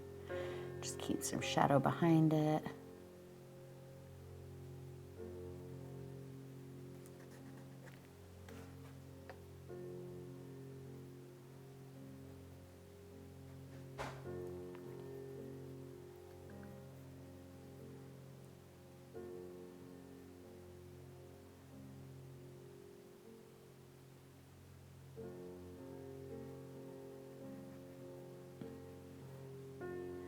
Just a little medium to smear things out.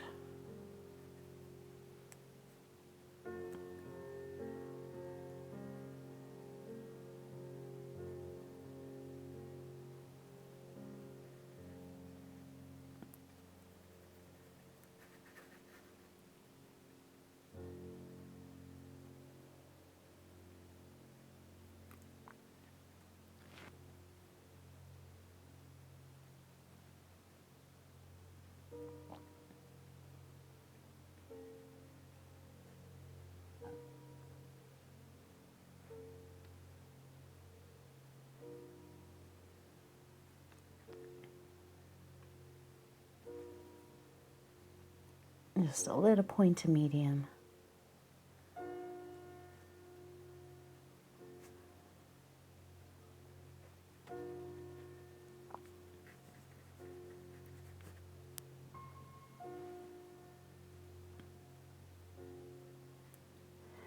There'll be a little bit of shadow in here. This is basically the exact same thing as the ruffle up here. It's just going to be in white rather than red.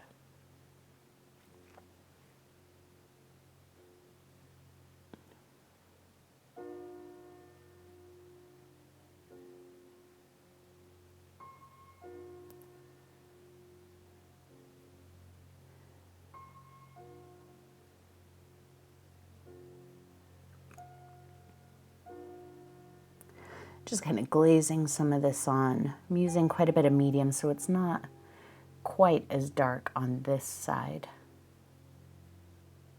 And so there'll be some shadows over here, but they probably won't be quite as dark as the other side. Just medium. Pull a little bit of that paint off.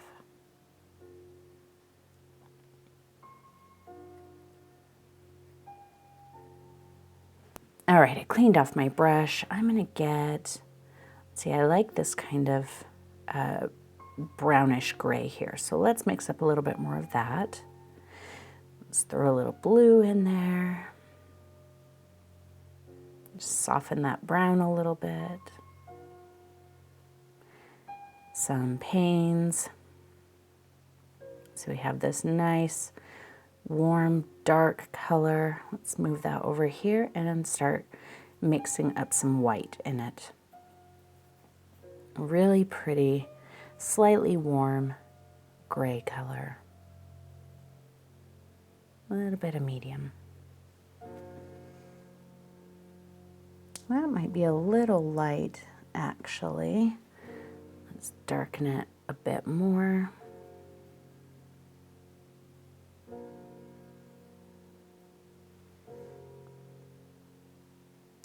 It's a little bit better.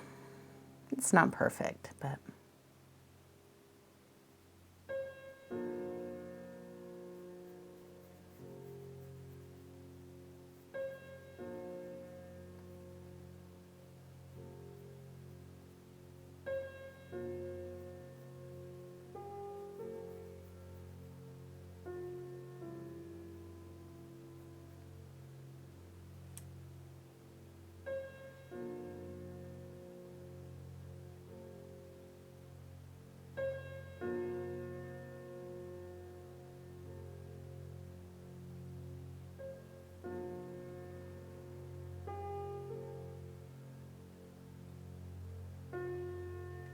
just wherever you want to see kind of some wrinkles or folds in her shirt.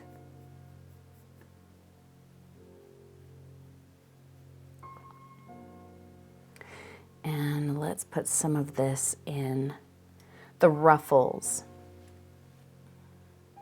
into the shadow areas of the ruffles. Even up here where the ruffle kind of meets the shirt.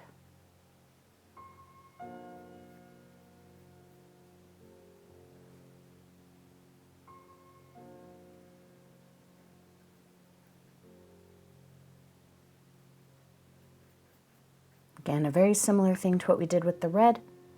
This is just white, and the ruffles might be a little bit longer, but technique-wise, it's going to be the same. Don't let the value and the color difference make it hard for you or make it weird or seem different.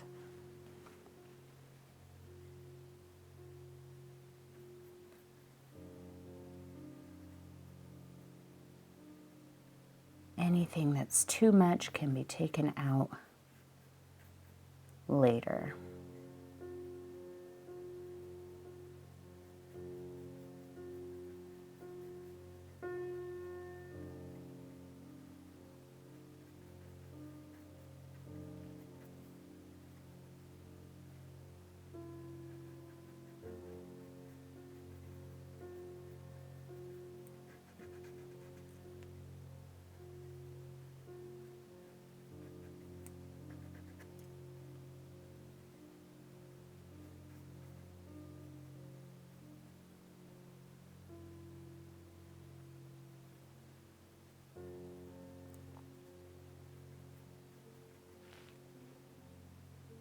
Not too bad. Let's do the ruffle in the middle, down the front of her blouse.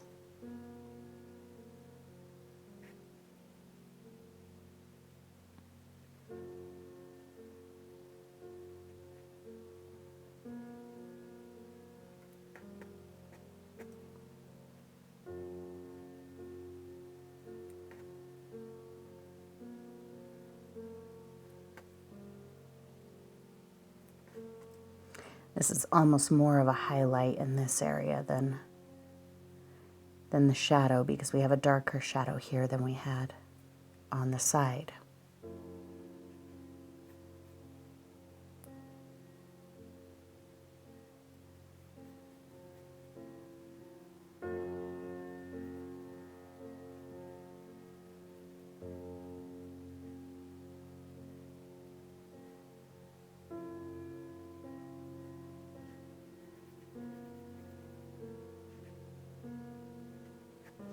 A little bit of medium, and we'll just kind of glaze this lighter color over some of the dark.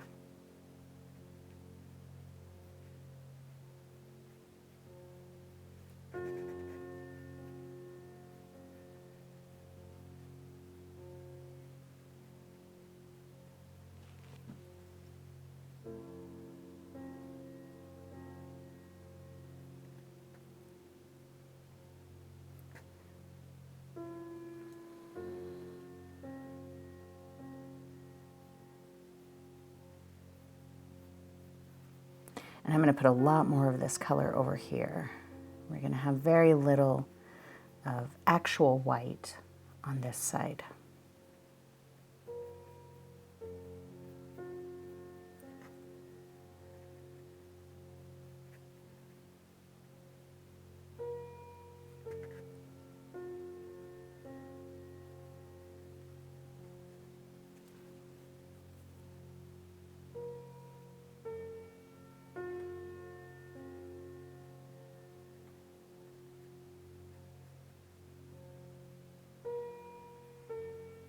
All right, let's lighten up this color a bit.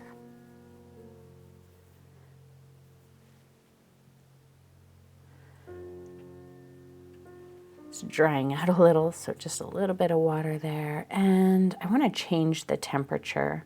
Just as the color shifts, or the value shifts, I'd like to change temperature. So I'm going to put in just the tiniest point of that yellow. Just warm it up the tiniest bit.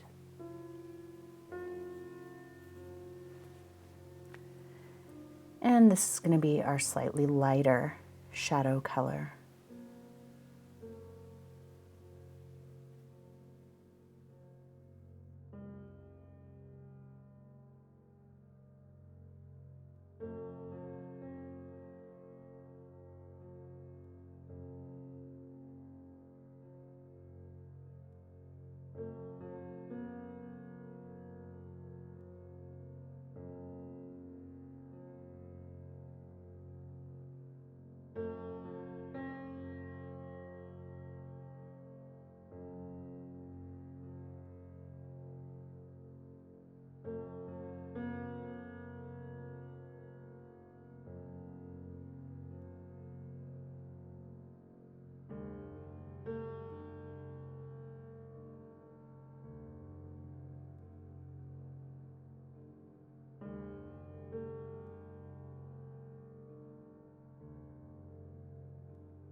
I'm not going to cover everything with this color because I'm still going to go lighter.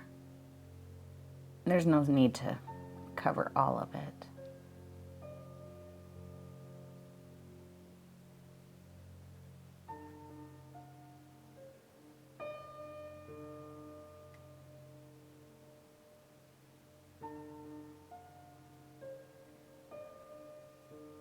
And same in here.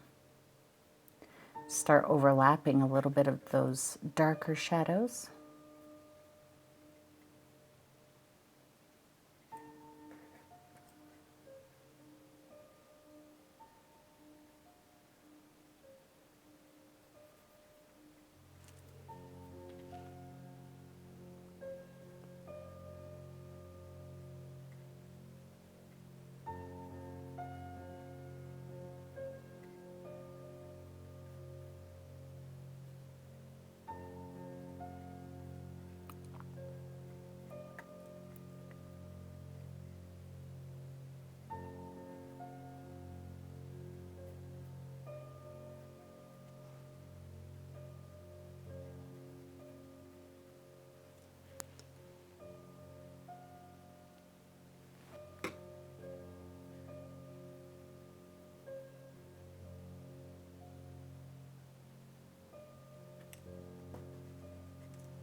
A little bit on the front ruffle here. It'll have some of that light.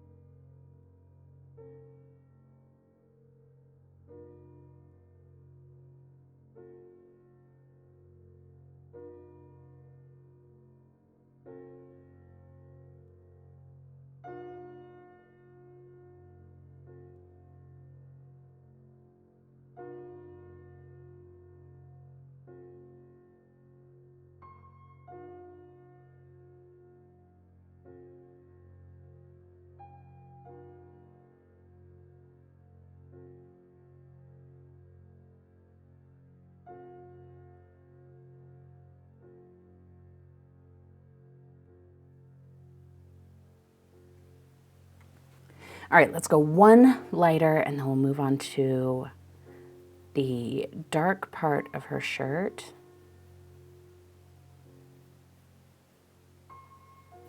And none of these are done yet, so hopefully you're not looking at it thinking, well, you could go brighter there or work on the detail more there, because I know we'll come back to it.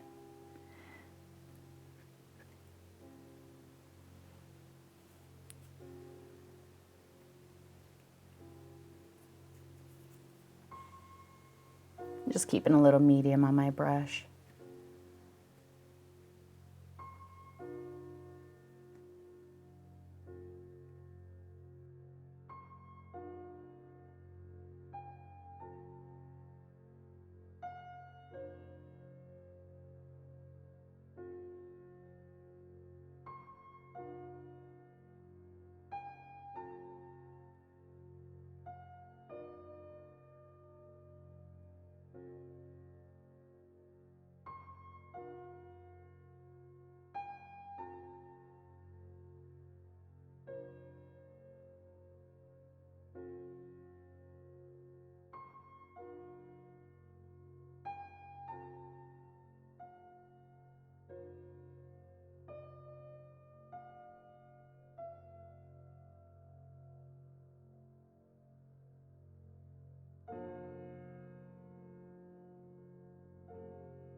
Painting fabric, I think, is something that a lot of people struggle with, you know, because it's a very 3D object.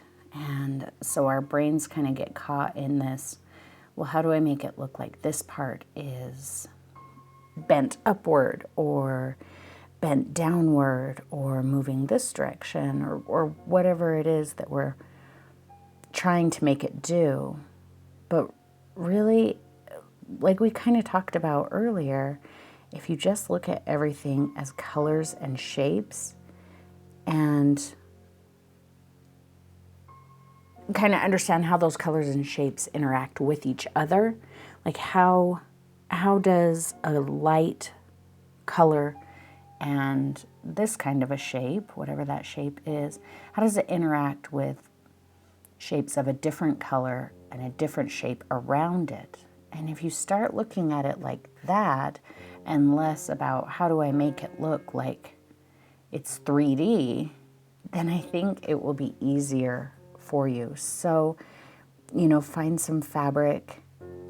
Just get online and find a picture of some fabric that's got some movement to it and really kind of scrutinize it and figure out, well, why does it look like that? How does it look rumpled? And if you just pay attention to the way those colors and shapes interact with each other, I think you'll start to kind of understand. Pay attention to the edges. Like, do we have hard edges or soft edges? And, you know, if a bit looks flat, what is it about the colors and the shapes that are making it look flat as opposed to another part that might look wrinkled or something? And then just try to mimic those things that you see. So I cleaned off my brush. Let's go on to the dark part of her blouse. I'm just getting Payne's Gray. Maybe a little extra water. My paint's starting to dry out. I've been working on this for a couple days, and I'm just putting my palette under giving it an extra spray and then putting it under a plastic tub to try and keep it from drying out from day to day, but it still dries out a little bit. So I'm just going to fill all of this in with some dark. This is probably going to be the quickest, most simplest part of the whole painting. But I can use this as an opportunity to kind of cut around my ruffle, refine those shapes, get rid of anything I didn't like.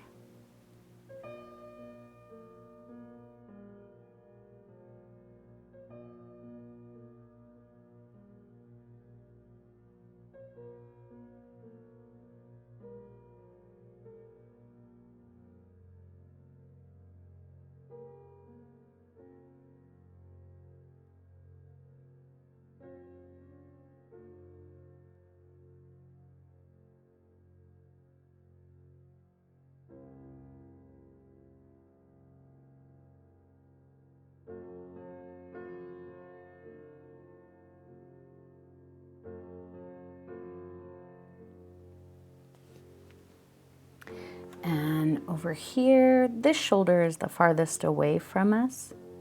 So I'm gonna kind of make it a little bit blurry, and when I do the background, I'll probably overlap it a bit.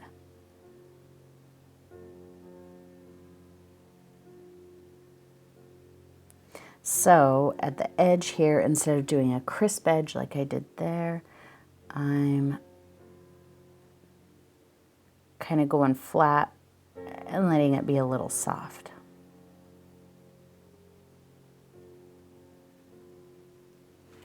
This side is going to have a little bit of highlight, so I'm going to get some white, mix it in there. I like the idea of adding a little bit of blue to that. Kind of gives it a bit of a velvety look, I feel. Very, very simple.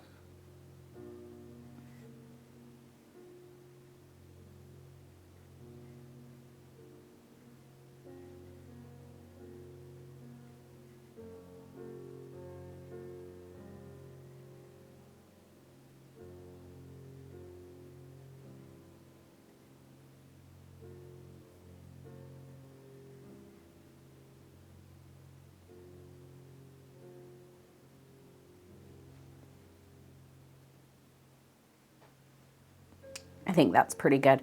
I will need to make that more solid, the black, later, but I'll wait until it's completely dry. All right, she is getting there. I was gonna say she's about halfway done, but I don't know that that's a factual statement, so we'll hold off on saying that. I'm gonna go to my number 6 Filbert. Let's start filling in our background, because that's gonna help us get a better idea of where she is in the process. All right, I cleaned off my palette. Number 6, let's get on the background. Some burnt sienna, a little bit of Payne's gray. Let's cool that down a bit. We want to go kind of neutral in the back, but I don't want it to just be like black and white, because I think that's going to be boring. Nice and cool. There we go. Let's throw a bit of white into that. That looks pretty good. A little bit of medium.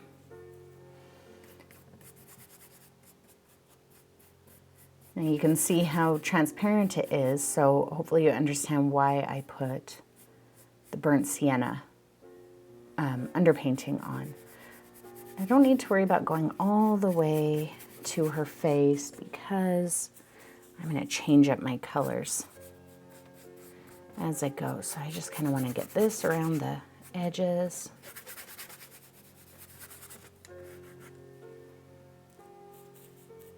Mixing up some more, and every time I mix my color, it's going to be a little bit different, and that is perfect. That's exactly what I want.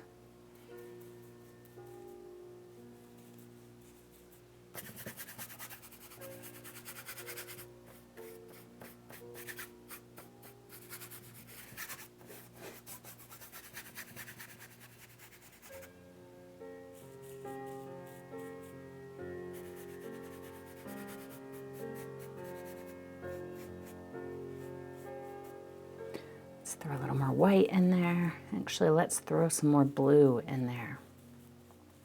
Yeah, that's kind of a nice pale grayish blue. Let's work around her face using the tip of the brush to clean shapes up.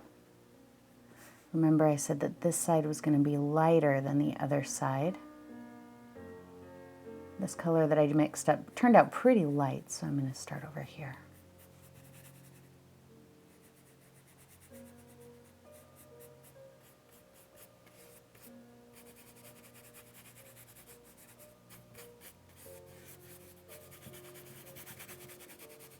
I like that color a lot.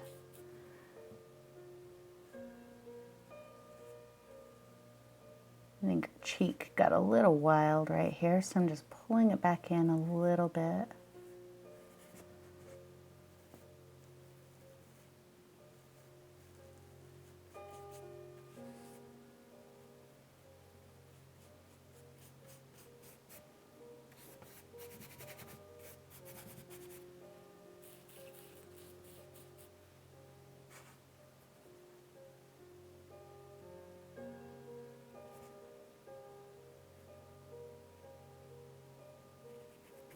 Might have to go to a smaller brush to get around those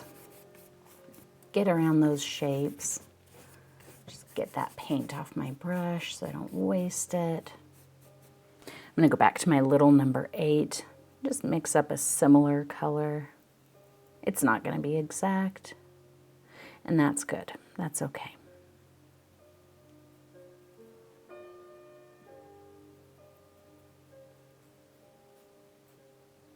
And just have a mess going on here.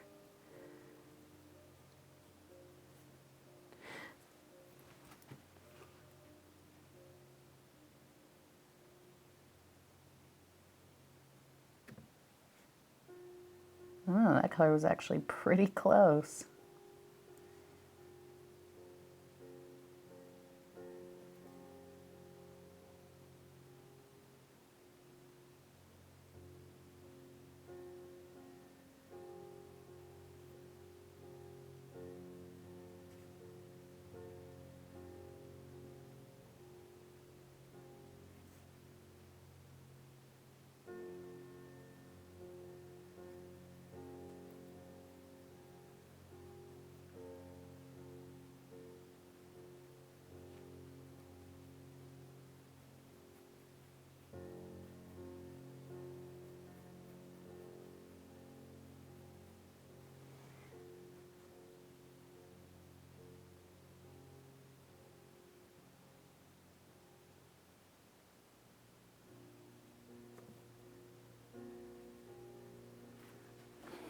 Much better on that cheek.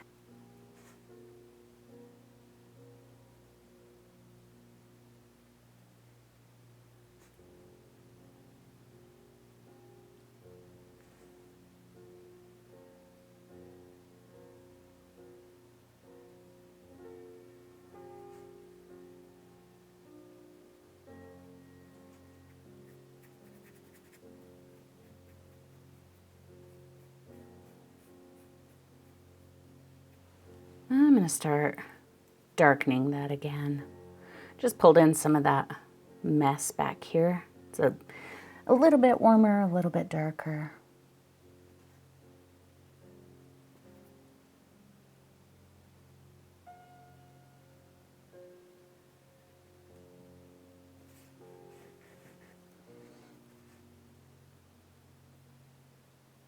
We'll keep this just ever so slightly softer.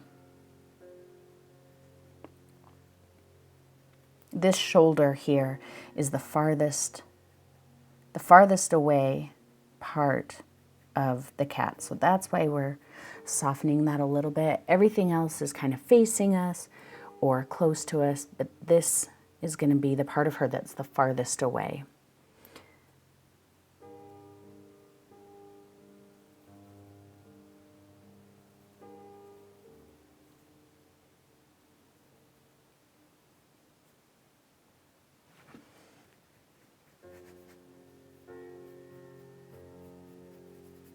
Probably should go back to my bigger brush.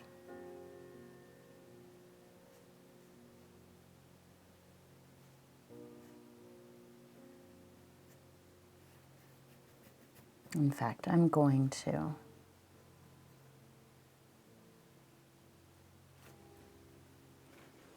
just picking up that same color with my long handle number 6.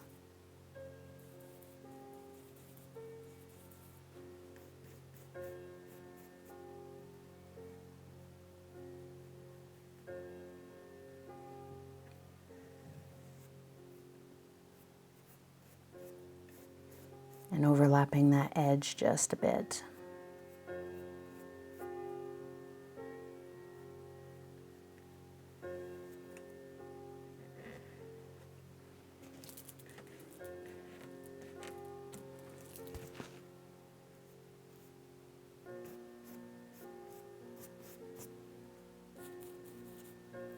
Finish up this side, and then we'll move on to the next side.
Just break up that line. If you draw a line around your cat to get right up to it, pull that line back out, because you will see if your brush stroke, goes like this all the way around her, you will see that. So just break that up a bit. I'm going to darken that a little bit, I think, over her head. So just some more panes. And I think a little bit of blue. I like the blue right up against her.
All right, I actually took a break for a couple of days. Just felt like I needed to get away for a minute. So I'm just going to continue with the background here. To this side is going to be a little bit darker. This side is a little bit lighter. So I'm going to start with my panes, a little bit of burnt sienna, and some blue. And the burnt sienna is there to prevent this from getting too blue. The panes is really just going to darken the blue, but the burnt sienna kind of grays the blue down a bit.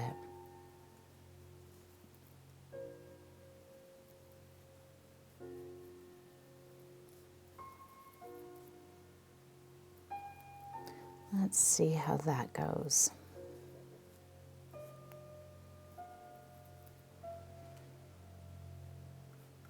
Yeah, that's pretty good.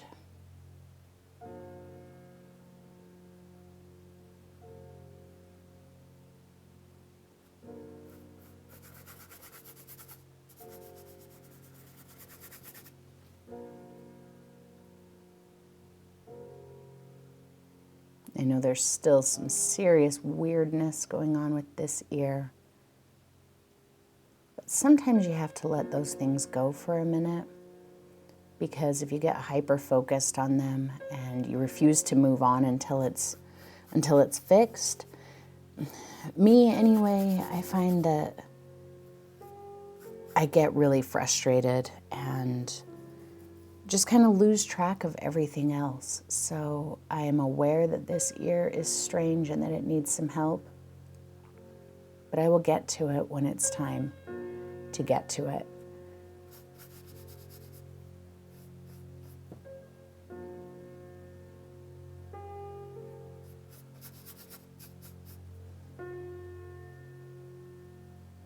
Always pick a smaller brush if you're having a hard time getting into some of your little detail-y areas.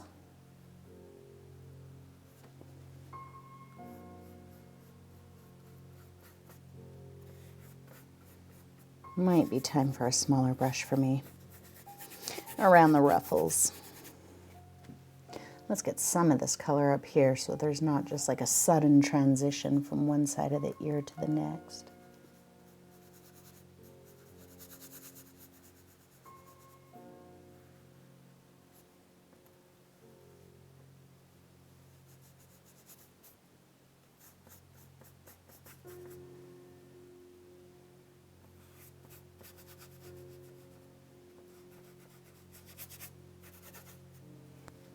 Back to my number 8 Filbert.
All right, now that I have my background on there, I can more easily see where I need to kind of increase my shadows, increase my highlights, and how far I need to take each. So I'm going to jump straight back into my shadows and really start deepening them, because as you can tell now that that is there, this shadow is not dark enough. Next to this, it kind of looks a little bit highlighted, almost there, like there's some light reflecting up onto it. And I want to make these shadows very, very dark, about black. So I'm going to stick with my number 8 Filbert, my little soft one, and just Payne's Gray. If you're having a hard time getting the coverage you need with Payne's Gray, go ahead and use Mars Black if you like. And I'm just going to apply a pretty thick layer. I'm not using any medium because the medium is going to thin the paint down, make it a little more transparent. If you are having a hard time getting your paint to flow, you can absolutely use a little bit of water. I might use a little bit of medium just to kind of break up some hard lines and make it look like it's blending, but we'll see.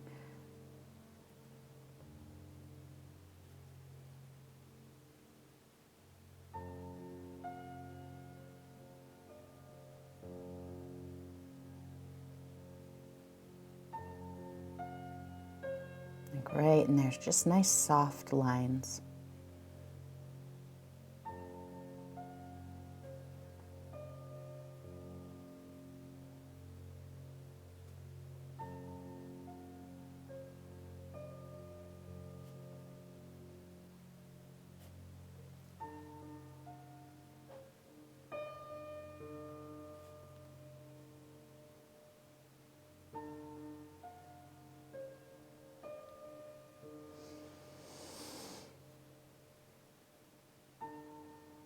I won't go too far up into the ear just yet. We'll work on the ear later.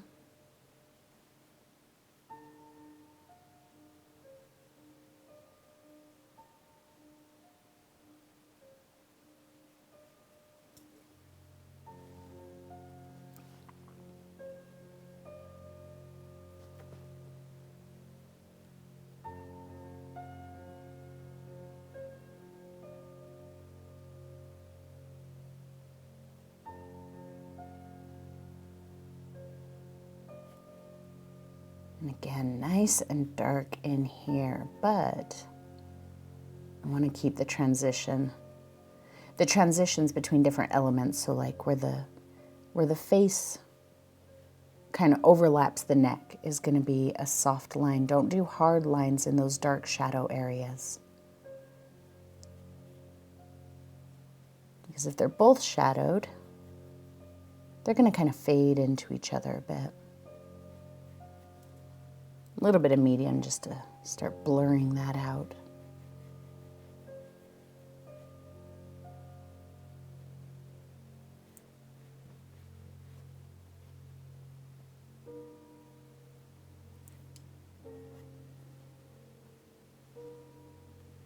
Over here, the face is taking light, so I'm going to have a hard line there.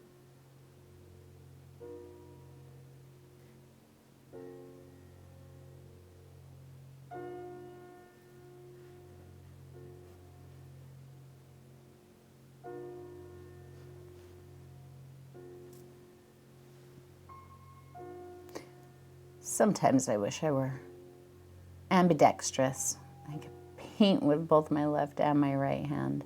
I've done it before, but I don't have any amount of, control to do detail work or, get into tight spaces like that. But if I'm just scrubbing, it's not as big of a deal.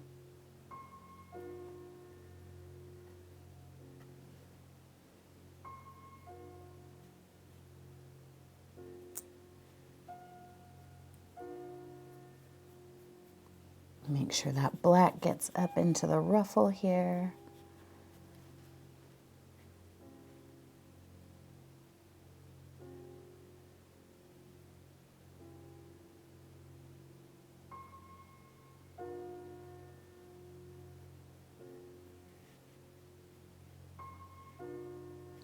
And and a little bit of medium to glaze in here. This is not going to be dark shadowed, the front of the neck, but there might be a little bit of shadow, so we'll just blur that over it.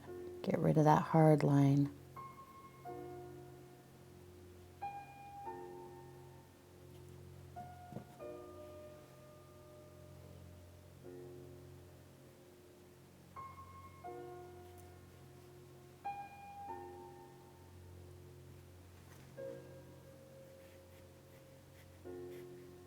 Pull that in a little farther.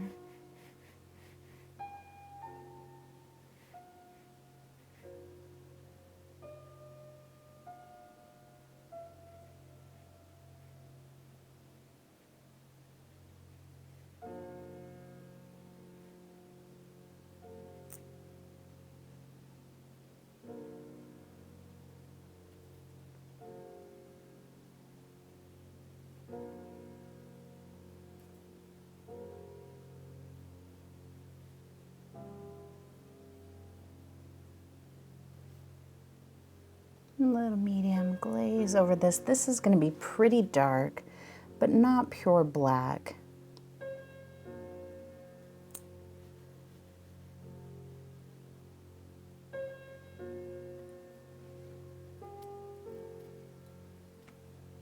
There are going to be some highlights.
Some of these shadows might be a little intense in areas like here around the actual nose, but remember that your light colors are opaque and they're going to cover. So if you get a little aggressive with your shadow, I think it's okay because we can take it back a little bit later. I'm just going to glaze a bit of this right here, very faintly. There we go. And just a bit over the nose here, just to kind of remind myself that there's going to be some shadow in here.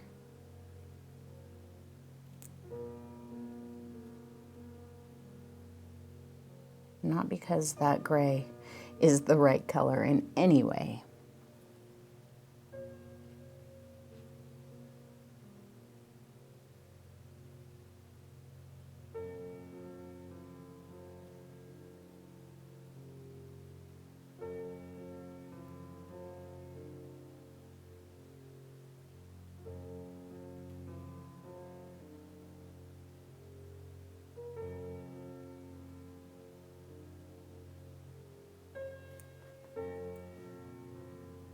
And the eyes still need quite a bit of work. These are just our block-ins. But we can start really getting in there with that shadow and start making room for our details. And I really want these eyes to have some personality to really draw you in. Right now they don't, but that's okay.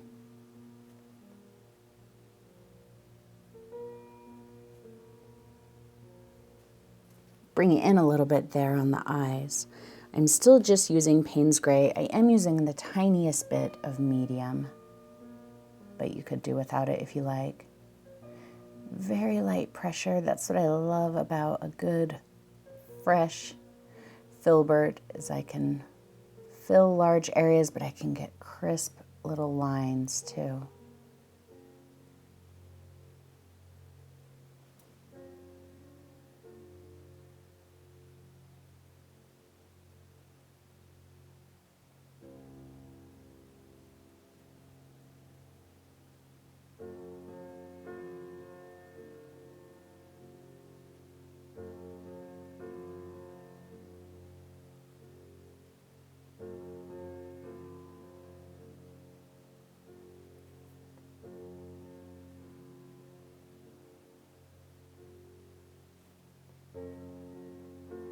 Just pull that down a little. That's kind of some shadow in the eye, and I know that looks weird over top of the green, but I think it's going to help us build the color that we want in there.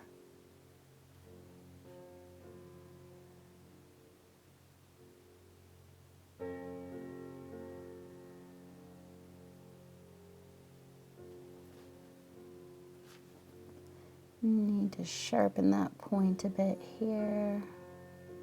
There we go.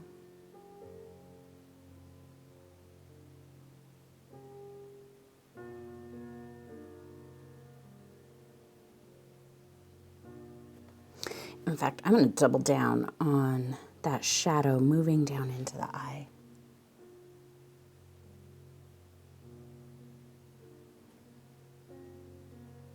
Gotta let that dry, actually. When it starts pulling up like that, just leave it. Just come back to it. It just means that it's too wet and it's not going to stick to the canvas. And the more you try and go over it, the worse it's going to get. So just leave it.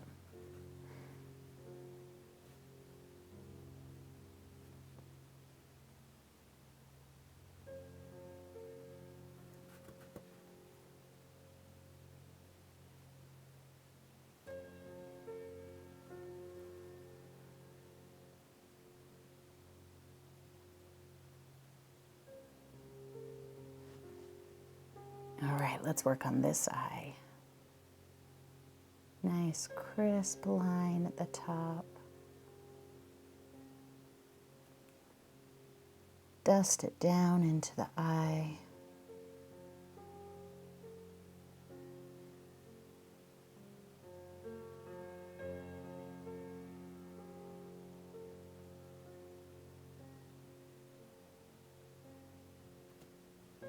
The shadow's not going to be as hard on this side as it was on the other eye. So we'll just dust that out. And then let's get that nice dark kitty eyeliner.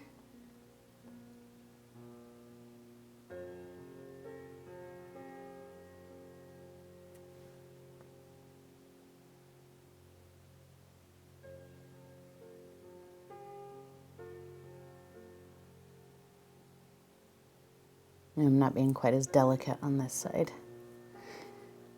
It's harder for me on this side.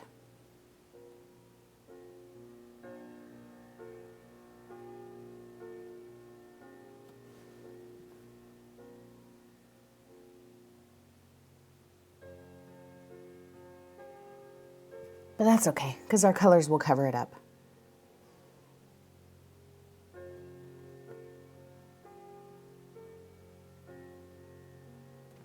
I think our eyes are really getting there. Maybe let's work on our ears a little bit now. So I'm still using my number 8. It still has Payne's Gray on it. I think I'm going to mix some of my brown into it, my burnt sienna, warm it up, and it makes it a little more opaque. Nothing in this ear is pure black, I don't feel like. So this is about a 50-50 burnt sienna Payne's Gray mixture. It might just look black to you on the camera, but I can see the mixture in there.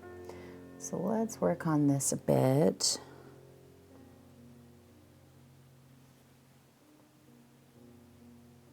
I know that insides of cats' ears can be really strange because there's like strange shapes and colors and all that. So just do the best that you can. I don't think that, you know, I think as long as it's approximate, I think it's good enough. As long as each ear doesn't look too terribly different from the other, then I think you're probably okay. And I do kind of have a little bit of that going on here. I need to get a bit of a line in here to make it agree a little bit more with the other ear. And then there's a couple lines in the other ear that I need to get rid of to make it agree a little bit more with this ear.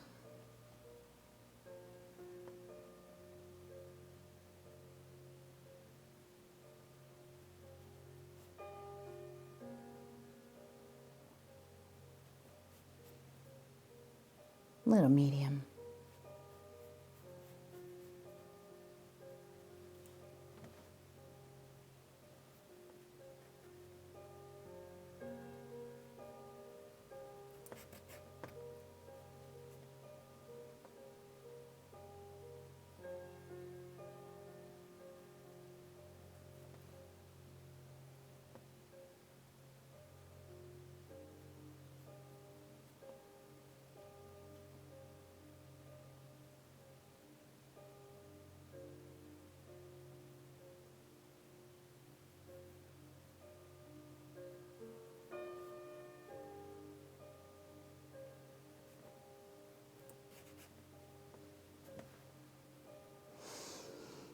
Just kind of using a thin version of that same color with a hint of medium right along the edge of the ear, and then I'll have a highlight on the edge of the ear that kind of stands it out. But I think if you kind of pay attention to like a cat's ear the next time you're petting it, if you feel the ear, it almost feels a little bit thicker right on the edge than it does on the inside. And so I think that that would make it a little more shadowed because it wouldn't have the light coming through it the way this part of the ear does.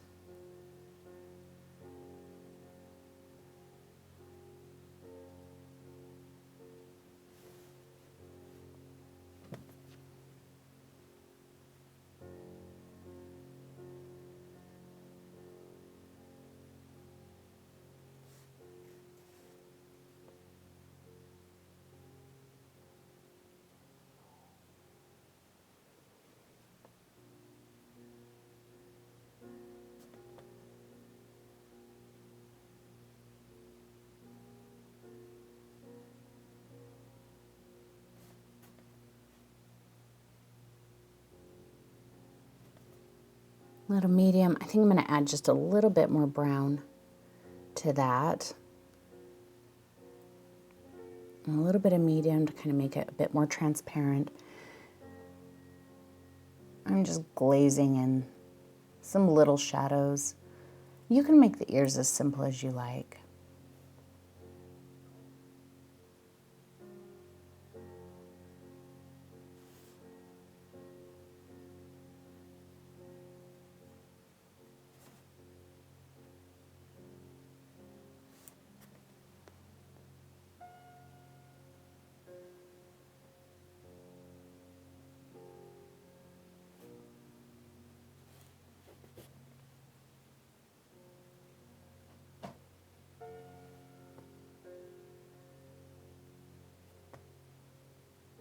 I like this color, so I'm going to use it with some medium and just kind of glaze in to the dark shadow areas of some of the wrinkles on top of our kitty's head.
Just get a bit of this color kind of thin throughout. Maybe it can be hair or, you know, whatever, just giving our cat some variation.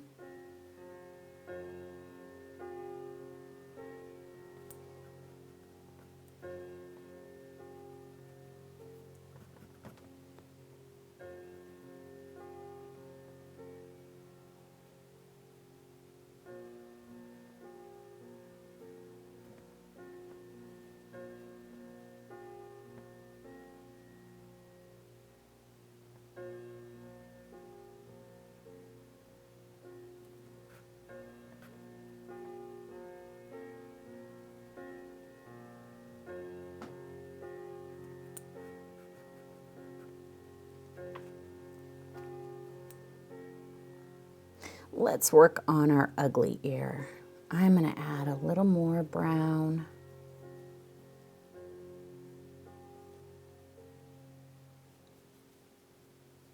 Let's see how that goes. Because this is substantially darker than what's going on in that ear already, so I don't want to make it too dark. And it's a little thin. I've got quite a bit of medium in here. We're going to glaze this line out because I feel like it was taking too much light. It looked awkward, and that already looks much better. Much, much better.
And I'm just going to try and glaze out this hard line.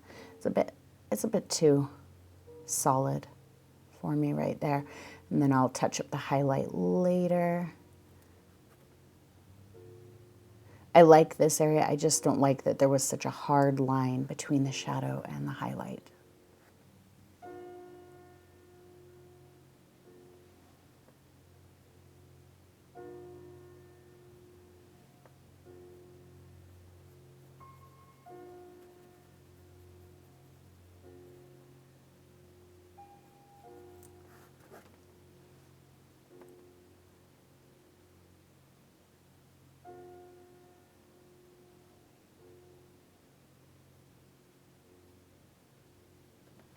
I think that's better.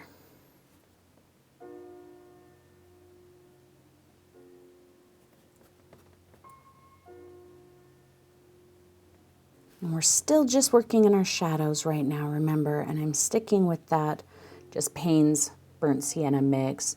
It's almost a burnt umber at this point, but the reason I'm not using burnt umber is because then it's just burnt umber.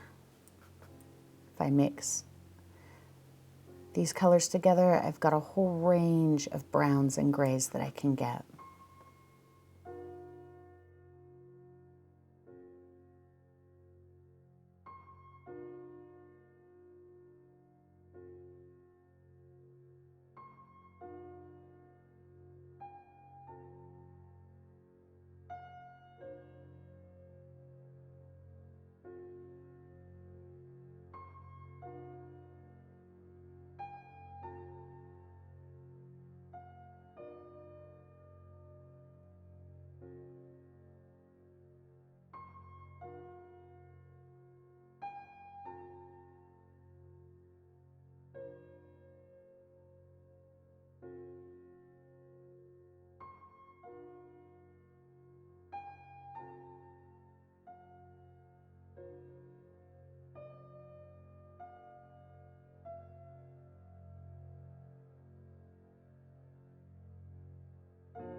I'm just kind of playing with colors and values right now, just building up some of this.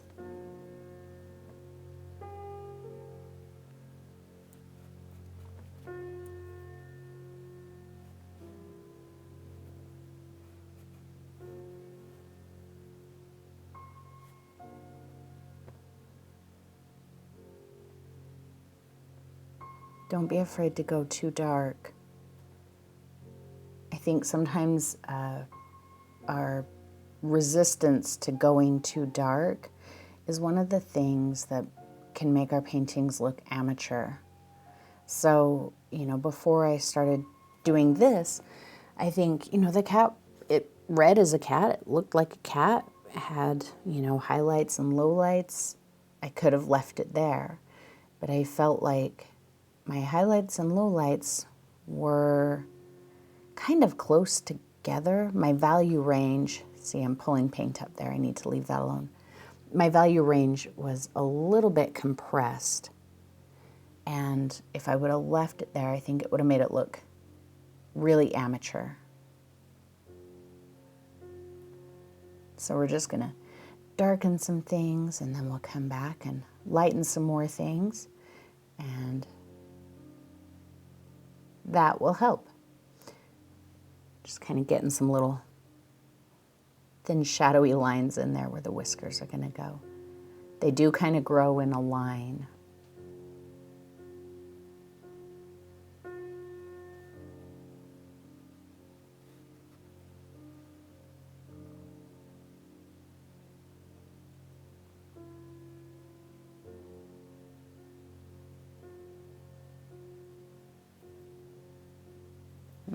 Maybe not that much.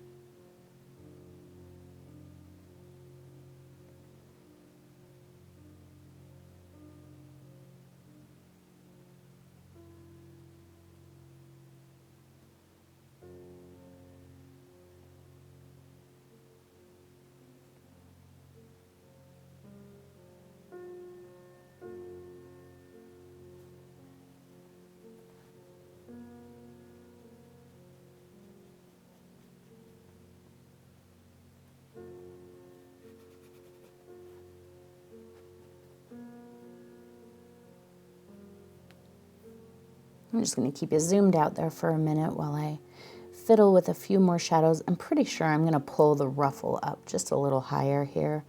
It's just feeling a little bit E.T.-like, you know, a little bit of an E.T. neck.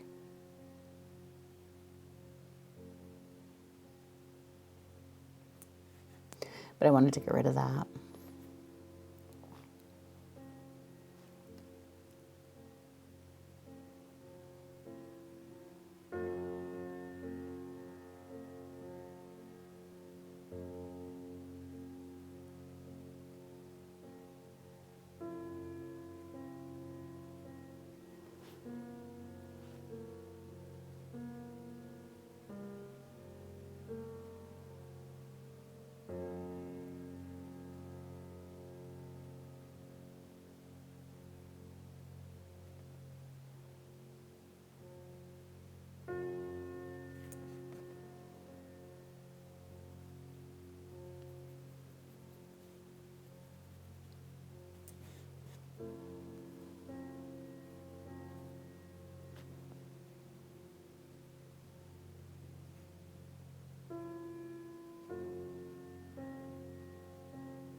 I'm just going to glaze.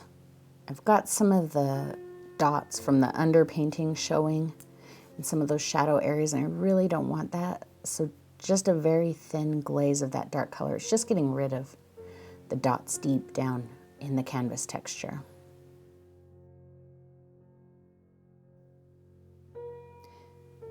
So at this point in the painting, I have been working on this for about a week, and I kind of ran out of things to say that were unique. So I just kind of allowed myself to fall into the process, kind of block everything else out, and just paint.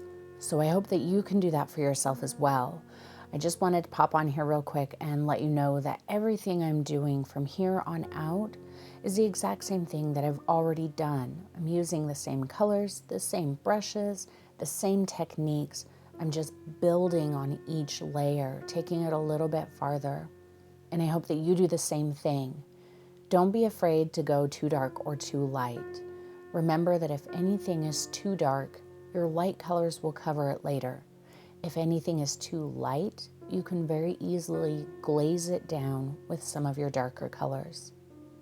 So I hope you enjoy the rest of this video, and if you have any questions about anything I did from here on out, feel free to drop me a question in the comments below. Thanks so much for watching, everyone.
you.